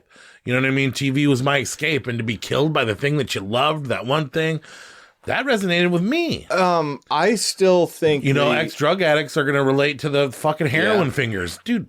Yeah, heroin fingers. Yeah, I think it's the visual of her just hanging from the TV with her head in it afterwards. Not Freddy has the TV, but like her just hanging there. I'm just like, that looks so fucking cool. So cool. It is. But it's that perfect plan. He has his little welcome to prime time, bitch, and says stuff like that. But then he does something horrifying afterwards. Mm-hmm. And he's still scary. It's perfect Freddy. It's peak Freddy. Mm-hmm. Not to mention you got an awesome storyline with like, we can go into dreams and control our dreams, which you can in real life, right? Like lucid dreaming. You can learn how to have a little control over your dreams, I think. So it makes sense that you could battle him back in your dreams. Great. You see the old characters coming back that we loved. Mm-hmm. How did Langenkamp? And John Saxon. I love John Saxon in this one. He is fucking an incredible actor. You do get some Army of Darkness / stop motion Jason the Argonauts type stuff at the end, love which is it. awesome. Yeah. I mean, it's fun. I always want to be with the kids in the psycho ward, but I understand that side story was okay. I don't know. Yeah, it was on purpose. Yeah. Lay him to rest. I mean, it kind of makes sense. Kind of. It gives Freddy some more backstory, and it's fun to look at. It's not just dialogue. Mm-hmm. Oh, so at being the resident car guy of the group, I have to, I guess, shed some light on an urban legend / something I noticed in this film. As a kid, I watched this movie, and spoiler alert, when John Saxon's character dies, you just think he gets thrown into a pile of junk and gets stabbed by some sharp shard of something. Yep. So... Well, I thought that was the fin on the car, It is. wasn't it? Yeah. In the late 1950s, there was a lot of urban legends of kids getting stabbed by the sharp fins that a lot of the cars were showing off at the time. And he dies by literally getting skewered by a 1959 Cadillac tail fin, the tallest and sharpest tail fin of them all. So, there's your car. The sharpest of them all. How do you know that? I'm a car nut. And I am especially Still, a car that's nut an of the odd- car fin era. That's an odd fact to know about cars, I guess. But Fins existed from 1956 through 1964. Well, you mentioned that they killed John Saxton. How about the balls to kill Nancy? That was a crime. I mean, oh my gosh. Oh, you think so? It was a crime because she should have come back for more movies. She's such a good actress, and her and Freddy are like the flip side of the coin. But how come she didn't get any other jobs? Patricia Arquette was a great follow-up to her. She was good. First movie, Patricia Arquette's first movie. And she was great in this one. She would have been a good person to pass the torch on to. Was she willing to carry the torch? Clearly not, because she wasn't in willing 4. to, but she had scheduling conflicts. Oh, is that what it was? Where she got a different gig, but I think she wanted to, but they were in such a hurry to drill out. Yeah, to just start hammering them out. But that- They're like, well, we'll recast you and kill you. That moment though, at the end when she's holding Nancy. Do I spoil it? I mean, yeah. When she's holding Nancy's lifeless Movie's body, 40 years old now at this point. The way she's wailing and in sorrow and sobbing because Yeah. Nancy died, that fucking hits you in the feels. Yeah, it does. That's Yep. so much more powerful than any final girl death in any 80s slasher film. Not to mention... You feel the loss. That was just like Brett Favre giving it to Aaron Rodgers, wasn't it? What? Passing the torch. Yeah, it was beautiful. Let's talk about Dawkins' Dream Warriors. Oh my gosh, the soundtrack, Dawkins. Love it. Okay. Into the Come Fire. on, Corey. Okay. Don't you have this on vinyl? I thought you did. No, I don't have this. No? No, I listen to it all the time. I'm just kidding. I like it a lot. Dawkins is a real metal band that went out with the 80s. They just don't get any airtime anymore. They are talked about all the time. Every time I say Nightmare on Elm Street, some metalhead in the background goes, Dawkins! Yeah, but how many metal or how many... There's always a metalhead in the How background. many rock and roll radio stations actually replay Dawkins? Well, I don't know. Did they play him in the 80s? We don't know. Nobody's No, rocking yeah. Dawkins anymore. Yeah. You could start. I mean, I still listen to Into the Fire and Dream Warriors. Yeah. What else they got? They had some hits. I Yeah, can't remember them off the top of my exactly. head, but yeah. It doesn't matter. We're talking about Dream Warriors right now. So, yeah, I'm trying to think what else about this. I mean, this is a great sequel. Best character. One of the best sequels of all the franchises. Arguably the best for good reason. Yeah. And maybe the best sequel in a horror franchise ever made. That's what I'm saying. Yeah. I think it is one of the best sequels, and I think it's like 50-50 for Nightmare fans that they put this as their number one. And that is and then let's get to it. Our number one, the original. Yep. 1983's. 1984's Nightmare on Elm Street 1. Yeah. The one that started it all. Yeah. The child molester. Turn murderer.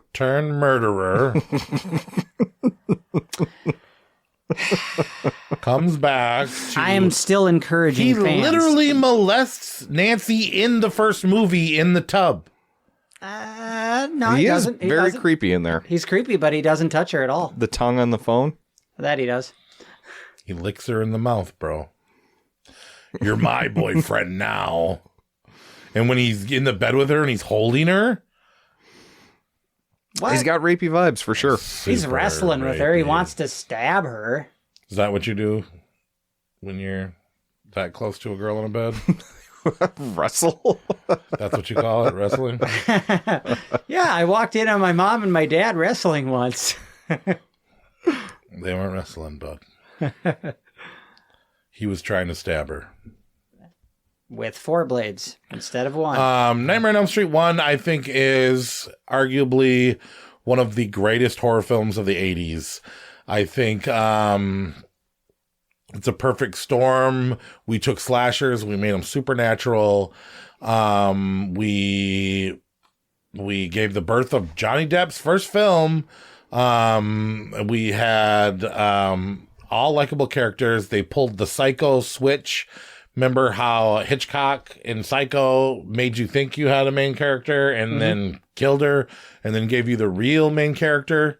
That happened in this movie. I think that was a nod to Hitchcock. Yeah. They definitely set up Tina as the primary hero.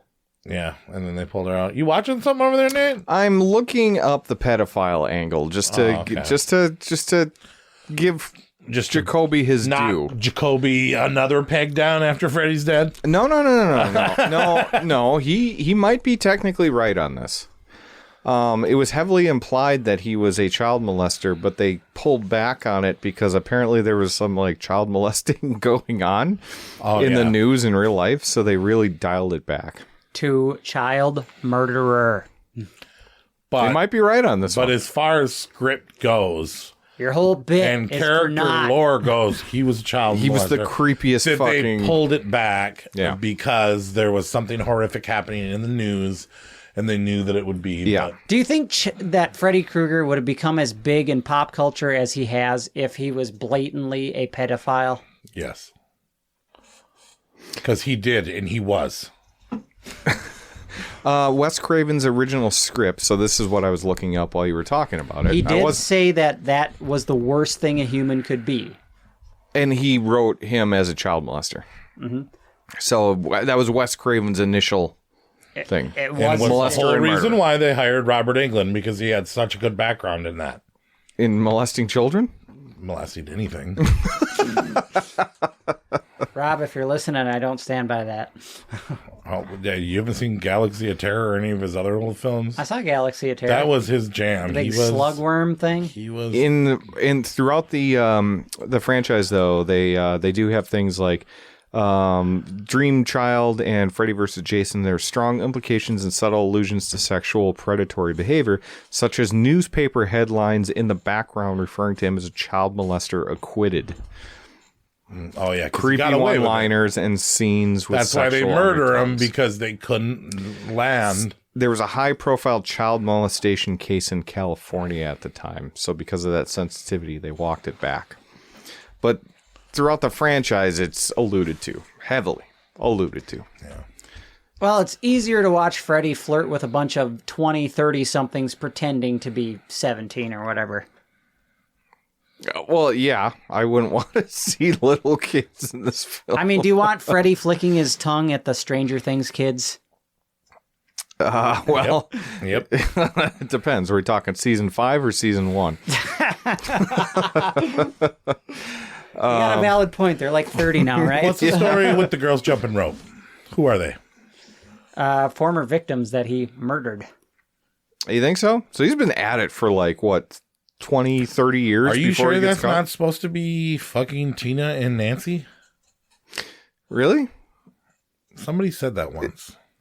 That seems like a stretch. I never caught that before. They were like the ghosts of their innocence that got Really? left behind or something. I Who are they then? I don't know. Former They're in victims. every movie. It's like in Freddy. I always thought they were former victims. Remember in like Freddy versus Jason at the very beginning when they do that backstory? Like there's that girl crying in the corner. It's that whole thing. She's a ghost. They're ghosts. Let's be honest, though. They're kids that were murdered. Fucking Shining twins, the Grady twins in 1980, right? Mm-hmm. They're not twins. Okay, but still, you know what I mean? Mm-hmm. Like, I won't be surprised if they were just like, let's put some fucking creepy girls in the same dresses, jump roping in here in slow motion, just to... 4 years later, yeah. Kids are scary. You know what I Kids are mean? creepy. Like, yeah. I wouldn't be surprised if that was just kind of an homage. I always took it as they were someone he killed or whatever, They haunted the house along They with fucking Freddy. haunted me. Creepy girls jump roping in slow motion singing nursery rhymes would be a terrifying dream.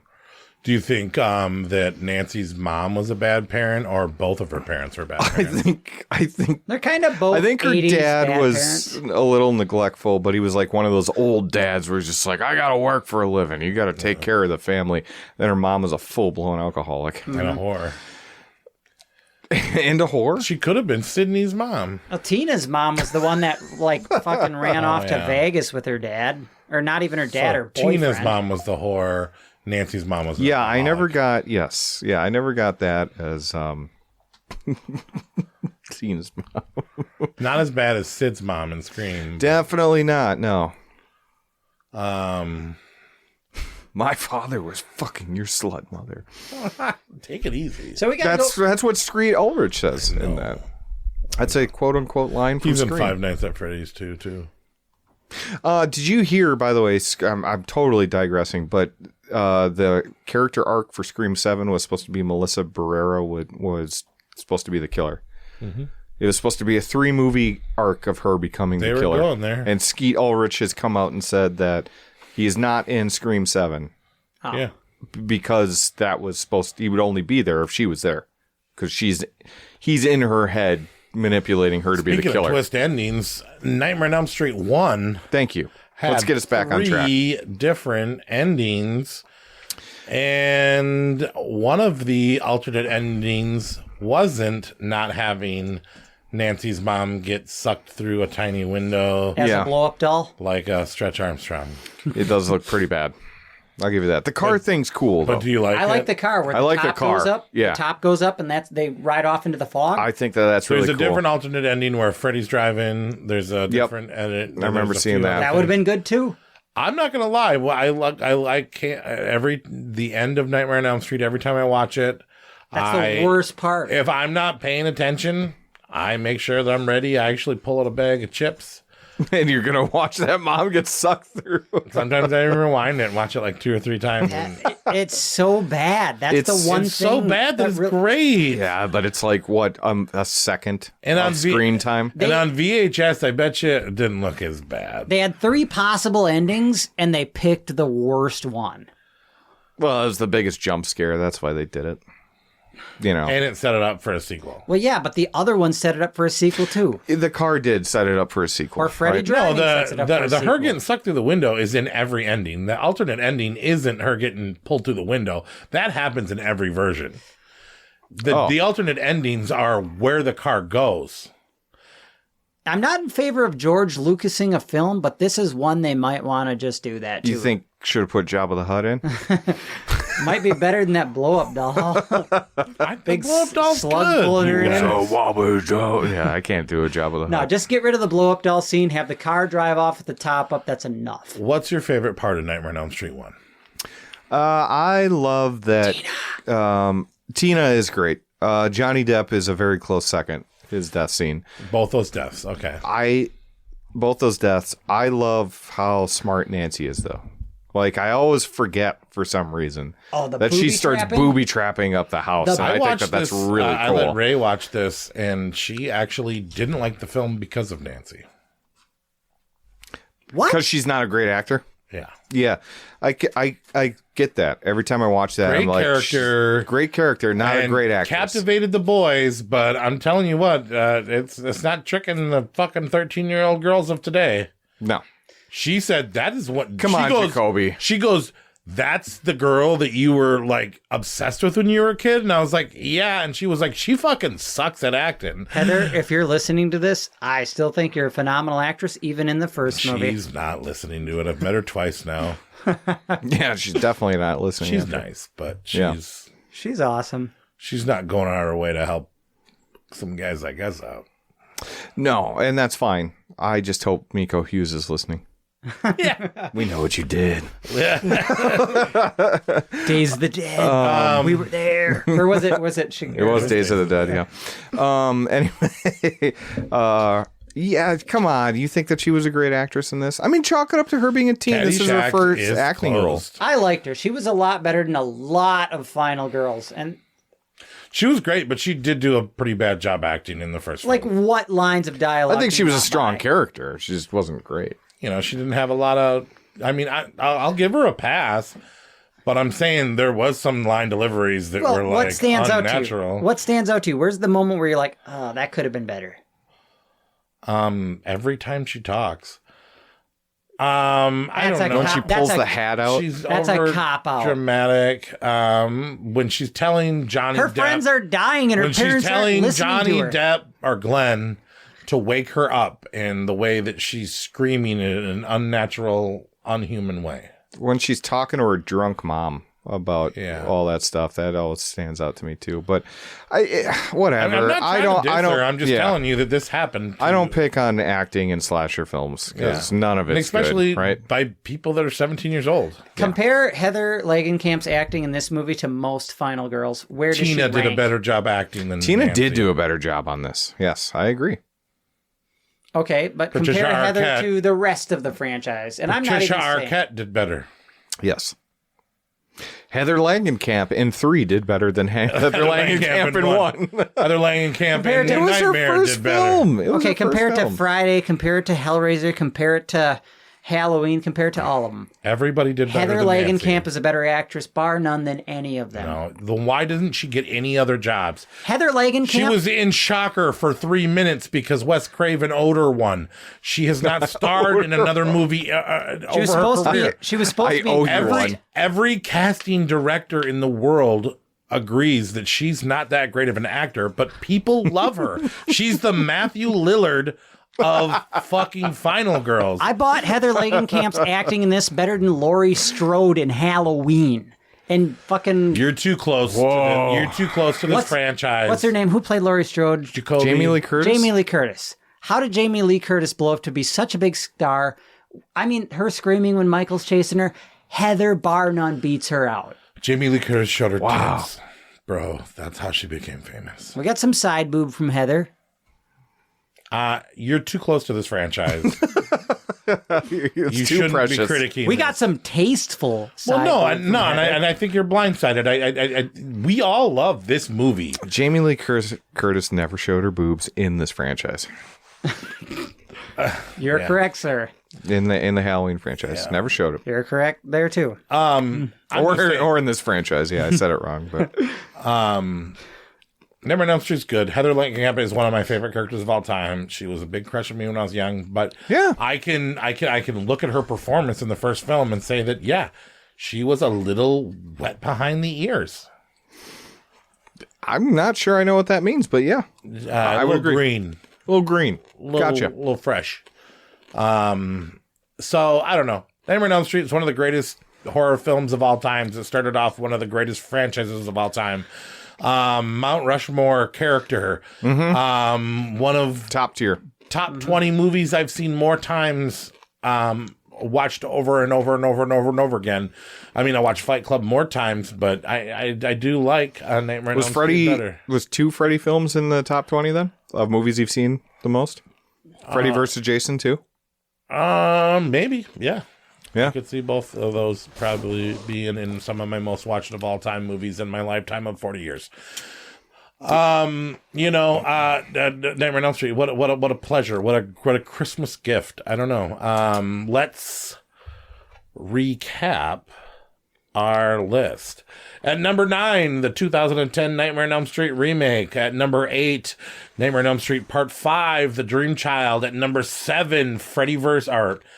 Nightmare on Elm Street 6, Freddy's Dead, The Final Nightmare. Wow. At number 6, Wes Craven's New Nightmare. At number 5, Freddy vs. Jason. At number 4, Nightmare on Elm Street Part 2, Freddy's Revenge. At number 3, Nightmare on Elm Street 3, or Nightmare on Elm Street 4, The Dream Master. Sorry. Yeah. At number 2, Nightmare on Elm Street Part 3, The Dream Warriors. And at number 1, the OG, 1984, Nightmare on Elm Street. The Academy Award-winning acting by Heather Langenkamp.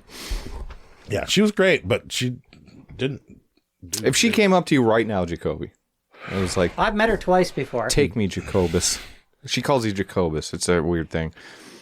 I don't know. Yeah?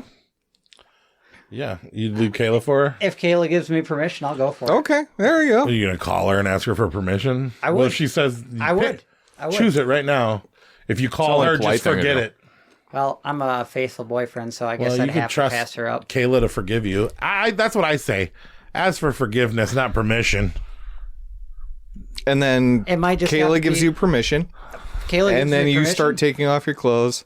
And then Heather Langenkamp's like, ha, gotcha. Told you I was a good actress. Into Robert Englund. I heard everything that you said. I'm a good actress. And she just walks out. And you're half erect. Let's do awards. That's how you do awards, when you're half erect.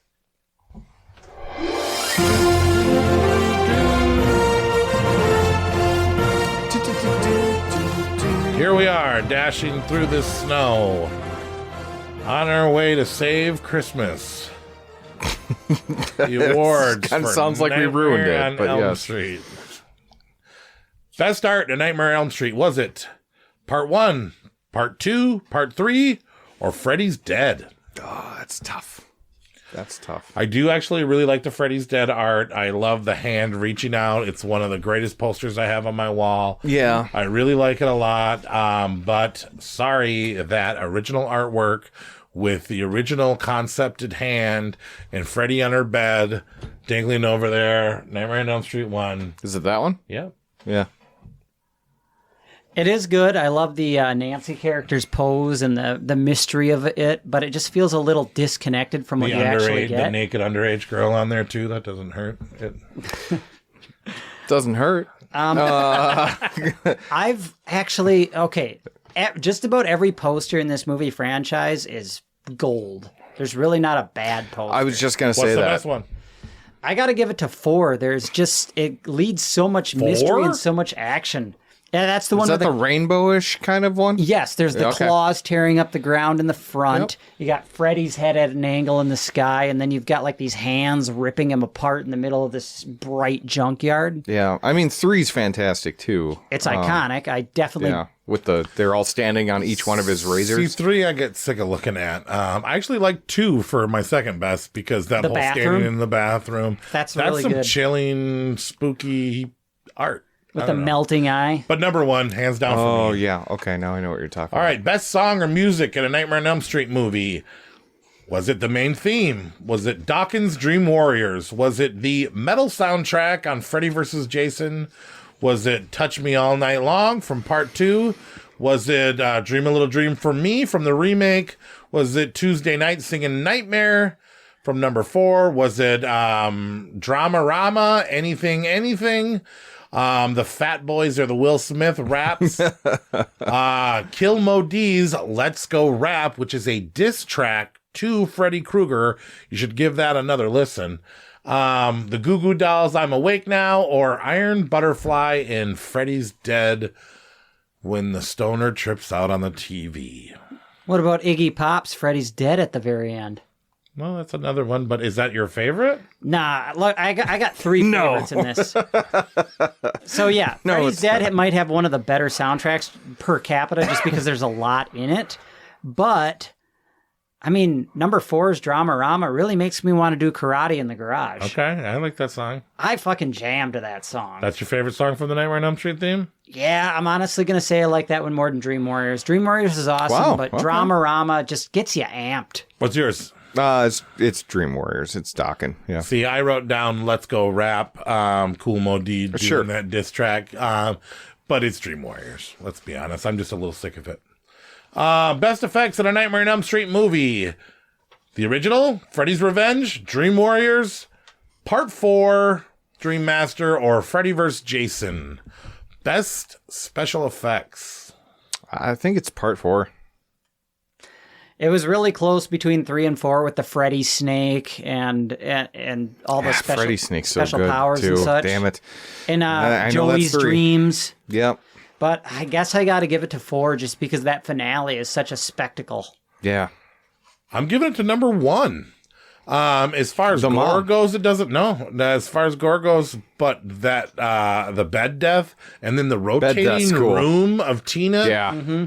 Just because it's setting effects doesn't mean that it's not an effect. No. And I think that would have been the hardest to pull off, especially with the little money that they had and how maybe not the coolest looking, but the realest looking. And I mean, when the blood Tina shifted down the ceiling. I know it was a mistake, but fuck, that looked cool. Yeah, it did. Rent free inside my head. I would have thought that really happened. Mm-hmm. Best story. Was it the original? Was it part 3? Was it New Nightmare? Or was it the remake? I had to go with number 1. It's the movie that established the dream concept. Yeah, I agree. Mm-hmm. And child molesting. Best Freddy performance. I'm glaring at him across the room. Best Freddy performance / best Freddy makeup. Part 3. It was my favorite by far. It's 3. It's perfect Freddy. Makeup, probably number 2. Mm-hmm. Yeah. Because he was pussy. He was like... Yeah, he was ugly. He was kind of wet. If we're giving an award to just the makeup, I've got to give it to Freddy. Freddy's Revenge, Nightmare on Elm Street 2. It is the scariest he's looked in the entire franchise. Yes. Yeah, he was wet and pussy. If it's performance, boy, that's a tough one. It all depends on the type of Freddy you want. It's number 3. Do you want... Well, I guess 3's the happy medium between funny and scary. Yeah, that's why it's got to be 3, I think. Best Freddy one-liner. Welcome to primetime, bitch. It's your big break on TV. Every town has an Elm Street. This is God. Or what does he say? I am God. No, he said, This is God. This is God. I'm your boyfriend now, Nancy. What's wrong, Joey? Feeling tongue-tied? It's supposed to be Jesse, though, right? Joey. Joey is Joey. Yep, it's Joey. You're all my children now. I've always loved that one. That is such a good one. How's this for a wet dream? We'll see, bitch. We'll just see. They're all good. And how sweet. Dark meat. Dark meat. Freddy versus Jason. What's the best one? I say primetime, bitch. It's your big break in TV.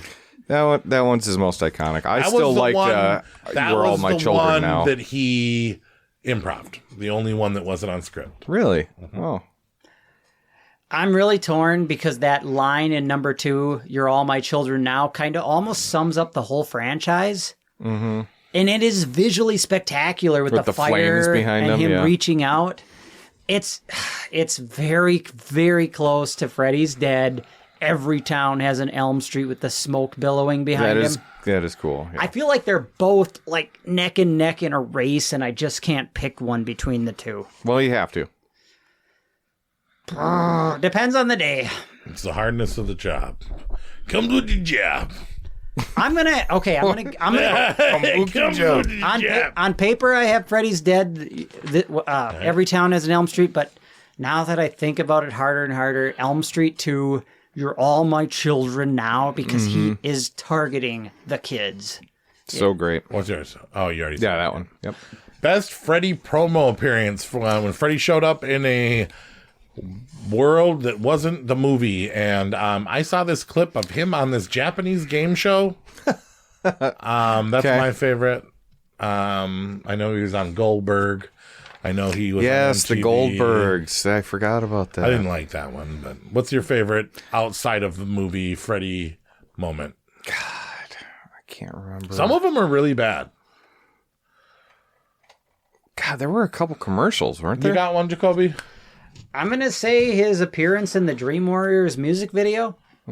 Sure. Okay, cool. Yeah, cool. Where he's just sexy dancing. Well, he's like having a nightmare clutching his doll. He's like, oh, must have been a nightmare. Yeah, I remember that. All right, Freddy Final Girl. Was it Rooney Mara as Nancy in the remake? Heather Langenkamp as Nancy in the original? Jesse, Scream Boy. Kristen Parker, who was Patricia Arquette. Alice. Laurie Campbell and Freddy vs. Jason, who was Monica Keenan. Or Heather Langenkamp as Heather Langenkamp in New Nightmare. Nancy. Yeah. Alice is a close second for me. Alice is, yeah. Well, no. Alice is better than most of the final girls in a lot of the other franchises. Male performance that is not Freddy. Was it Johnny Depp, John Saxton, the guy that played Jesse, Kincaid, Ken Sagos is his name, Danny Hassel as Alice's boyfriend, Sean Greenblatt in Freddy's Dead, Kyle Garner in the remake, or Lachlan Murrow as the sheriff in Freddy vs. Jason? God, let's give some love to Kincaid. Kincaid didn't give enough. Did you really? Ken Sagos, Kincaid. Yeah. Oh, that's a tough one. I mean, Ken Sagos is the best fun character in the franchise. Mm-hmm. Like, he'll get anyone into a Freddy movie. He's so fun to watch, and his one-liners are the best. But if we're talking actor and performance, I got to give it to John Saxon. Yeah. He's real and serious great. about I thought everything. He was kind of fucking whack. It's like, I'm not even really? gonna lie. Why is that? I didn't like him in any of them. In the junkyard, when like shit's going down, bury the fucking thing. Like, he knows it's getting real. You got to fucking do this now. And he's treating it serious. He's kind of a dick. But he didn't have the high-pitched voice like Kincaid had. Yeah, Kincaid. Wouldn't you prefer Kincaid to be like, bury that fucking thing? I love the contrast of both, but Kincaid and Ken Sagos in reality, such a fun guy. Yeah, he seems nice. So I've been sitting here with this glove I made when I was 15 years old. I've slowly been getting it autographed by all of the cast. I know, that's awesome. What do you got? That's such a collector piece. What's that? Name off the autograph. Okay, on my index finger, I've got Ken Sagos as Kincaid writing fucking A. The middle finger, I've got Heather Langenkamp, who wrote In Your Dreams, because I said to write something like, I'm the girl of your dreams, and she just wrote In Your Dreams instead. What else you got? Ring finger, I have... I am the Wizard Master. Yeah, sure. That kid. And then on the pinky, I've got... From that kid. That fucker was charging $50 for an autograph when the rest of the Dream Warriors were charging $40. Oh. What's the last finger say? The pinky, I've got Taryn. Okay, asshole, let's dance. Oh, nice. And then you're saving the thumb for Freddy. I'm saving the fucking backhand plate for Robert Englund if I can ever meet the man without waiting a week in line. Yeah. Right, best cameo in a Nightmare on Elm Street film. Was it Alice Cooper, Roseanne and Tom Arnold, Johnny Depp, Brad Pitt, or Iggy Pop? Brad Pitt in the TV show? Mm-hmm. Johnny Depp coming back in Freddy's Dead. Yeah, I think so too. I was going to say Alice Cooper, but because it's such a small part, I'm going to give it to producer Bob Shea. Oh, this is where you were saying. And I said I'd circle back around to this. Bob Shea appears in several of these movies, and if you look at him as one character, he goes through such an arc. In Elm Street 2, he's one of the gay bartenders at the S&M bar. And in number 4, he's one of the teachers at the school. So you got to imagine this guy. Sure, there's gay teachers that bartend. You got to imagine, like, this guy went from bartender to teacher in the same town. And then in Freddy's Dead, he's the principal. So you can see his career progressing. He went from bartender to you don't think he has teacher 2 jobs? to principal. You can see this man's progression. Same guy, you think? That's Bob Shea, the producer of the series. Well, right, but he was playing different characters, you think? Or Well, they don't. Guy? They don't necessarily label him as different. In number 4, it's like lecturer, and number 5, it's like. I'm just principal. glad he got a promotion. Yeah. Interesting. Best kill. Was it getting dragged on the wall? Tina getting dragged on the walls? Johnny Depp getting eaten by the bed? Was it the coach kill in the shower? Was it Jennifer's TV face kill? Was it the heroin overdose? The motorbike kill? The cockroach kill? The face sucker? The video game? Damn. Or the hearing aid? There's a lot of great ones, isn't there? I love the hearing aid one, but Best kill is Tina. Tina, I'm such hands an down. OG. Johnny Depp, bed eater. Okay, that's admirable. Tina just had so much more going on. The blood streak except across for more the ceiling. blood. Anyone can dump a bucket of blood through a hole. It was pretty hardcore. Okay. You did see your stomach get slashed open. I'm saying Johnny Depp. You guys say Tina. Savage scene in a Nightmare on Elm Street film. Freddy bursting out of Jesse. Tina getting drug on the walls while she screamed and her shitty boyfriend watched. Freddy sticking out his tongue in Heather Langenkamp's mouth through the phone, or all that rapey talk in the remake. Oh, not the vein scene, huh? The puppet mastering scene? Oh. I didn't think that was that hardcore. That makes me cringe every time I see it. I should But sure, I'm saying Tina. Okay. Because Makes she sense. was screaming and she died and it was the first time and it looked like it hurt. I gave best kill to Tina, so for Savage Scene, I went with the Freddy versus Jason showdown just because it's what we all wanted to see and it was everything we hoped for. Okay. All right. Crush.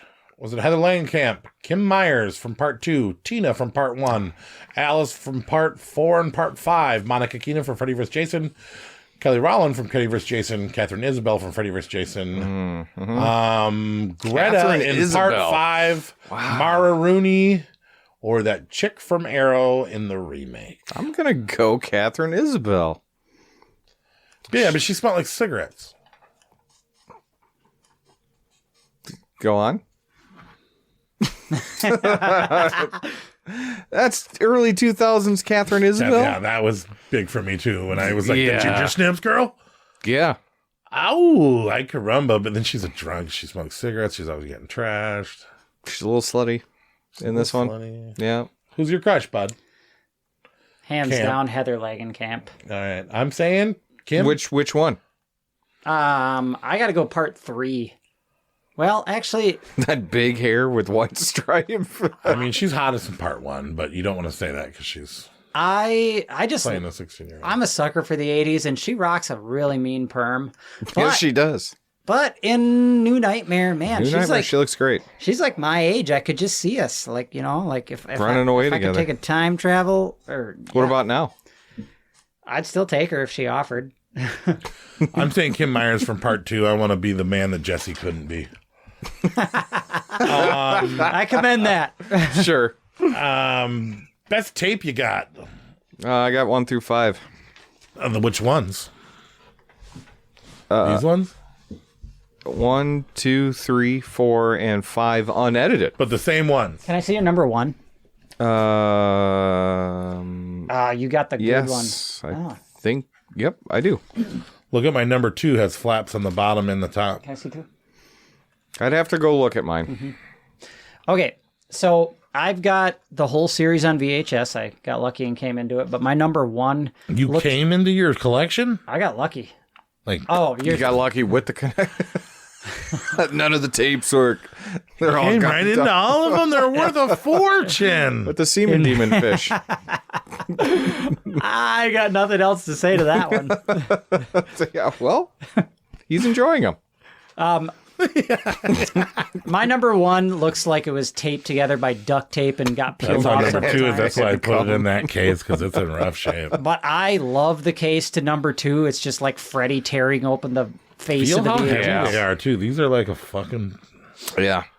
These are heavy tapes. So I got to give tape number 2 the award for best tape. My favorite's my original. Yeah, that is pretty cool. Because yours doesn't look like it was taped together by duct tape. I do love my 5 just because...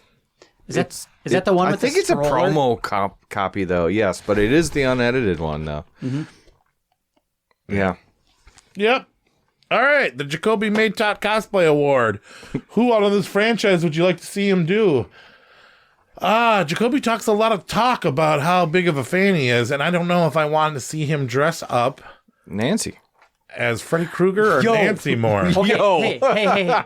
He's all for it. When Kayla was scheduled to come here tonight, Yep. she was going to show up dressed as Freddy, and I was going to show up dressed as Nancy. Why didn't you? Because she had to fucking go to work. You could have still showed up as Nancy. I wasn't going to commit We unless could she have took committed. turns dancing with you. Like, she was going to stay in the rubber mask the whole night. You're my and I was going to have the boyfriend now. pajamas, the wig, the long hair, and everything. That would have been cool. But when it comes to cosplay, what I wrote, I would like to kind of do a version of Mark from number 2, when, like, Freddy's tearing out of his chest, so you just have this little dead You mean Mark Jesse hanging. or Mark? Who's Mark? Oh, sorry, Jesse. Jesse, yeah. Mark might have been his real name. Maybe. I forget. Yeah, I think it is. Yeah. Otherwise, if I was at a convention, I might do black and white Super Freddy just because I haven't seen it done. Ooh, that line started. Faster than a locomotive. Yeah. More powerful than a local madman. Oh, when he said black, I was like, oh no, he's going to do Kincaid. He's going to do Kincaid. Cosplay as Ken Sagos. All right, the Dracula Dance Award. Okay, enlighten me on this one, because I wasn't as familiar. This is the award that doesn't really work on the podcast. You're the only one that gets their own category. Oh, yeah, but I'm not as up to date. Is this like a dance scene from the movie that Anthony has to do? Scene that the dance that you'd like to see Dracula remake. Well, hands down, Anthony has to be Jesse from number 2 putting his clothes away. Right, yeah, on the tidy whities. Touch me, hold me, feel me. He's going to scoot his thing in with his butt. Yep. That's it. That makes sense. Anthony, I will pay to see this. And then I got I got an award for Patrick coming out soon. Oh, do you? Yeah. Okay. For Christmas. For Christmas. It's cookies, man. For Christmas. All right. So wonderful Christmas time we had here. We finally knocked the notch off the belt for Nightmare on Elm Street. He's taken off his Christmas nylons. Christmas. Coming up and the future of horror for this year. We've only got a little bit of time left. Stranger Things Volume 2 is going to be released on Christmas Day, and on New Year's Day, Stranger Things final episode, bunch of fun stuff. Housemaid is dropping on the 19th. It says thriller, drama, horror, but I don't know if it's even horror. I don't know if it counts. Sydney Sweeney versus another famous blonde fighting and like hand that rocks a cradle but different or something like that. I might go see it because there's nothing else. Yeah, but maybe I'll just terrible. skip it. I think that Stranger Things conclusion is going to be epically awesome, and I'm still really in it. I'm still feeling good from the first volume one, and I think Housemaid will probably be good, but it probably should have went straight to Hulu. Yep. Well, we'll get to see Silent Night, Deadly Night tomorrow. So for the next episode, final year, and the little tiny theater, we're excited about that. Mm-hmm. Me and Nate are going. Other than that, Merry Christmas, Nate. Merry Christmas. Merry Christmas. Merry Christmas. Merry Christmas. Merry Christmas. Merry Christmas. So stupid. Howdy, boys. How did you do that? I don't know how I did it. It sounds different in my head than it sounds in real life.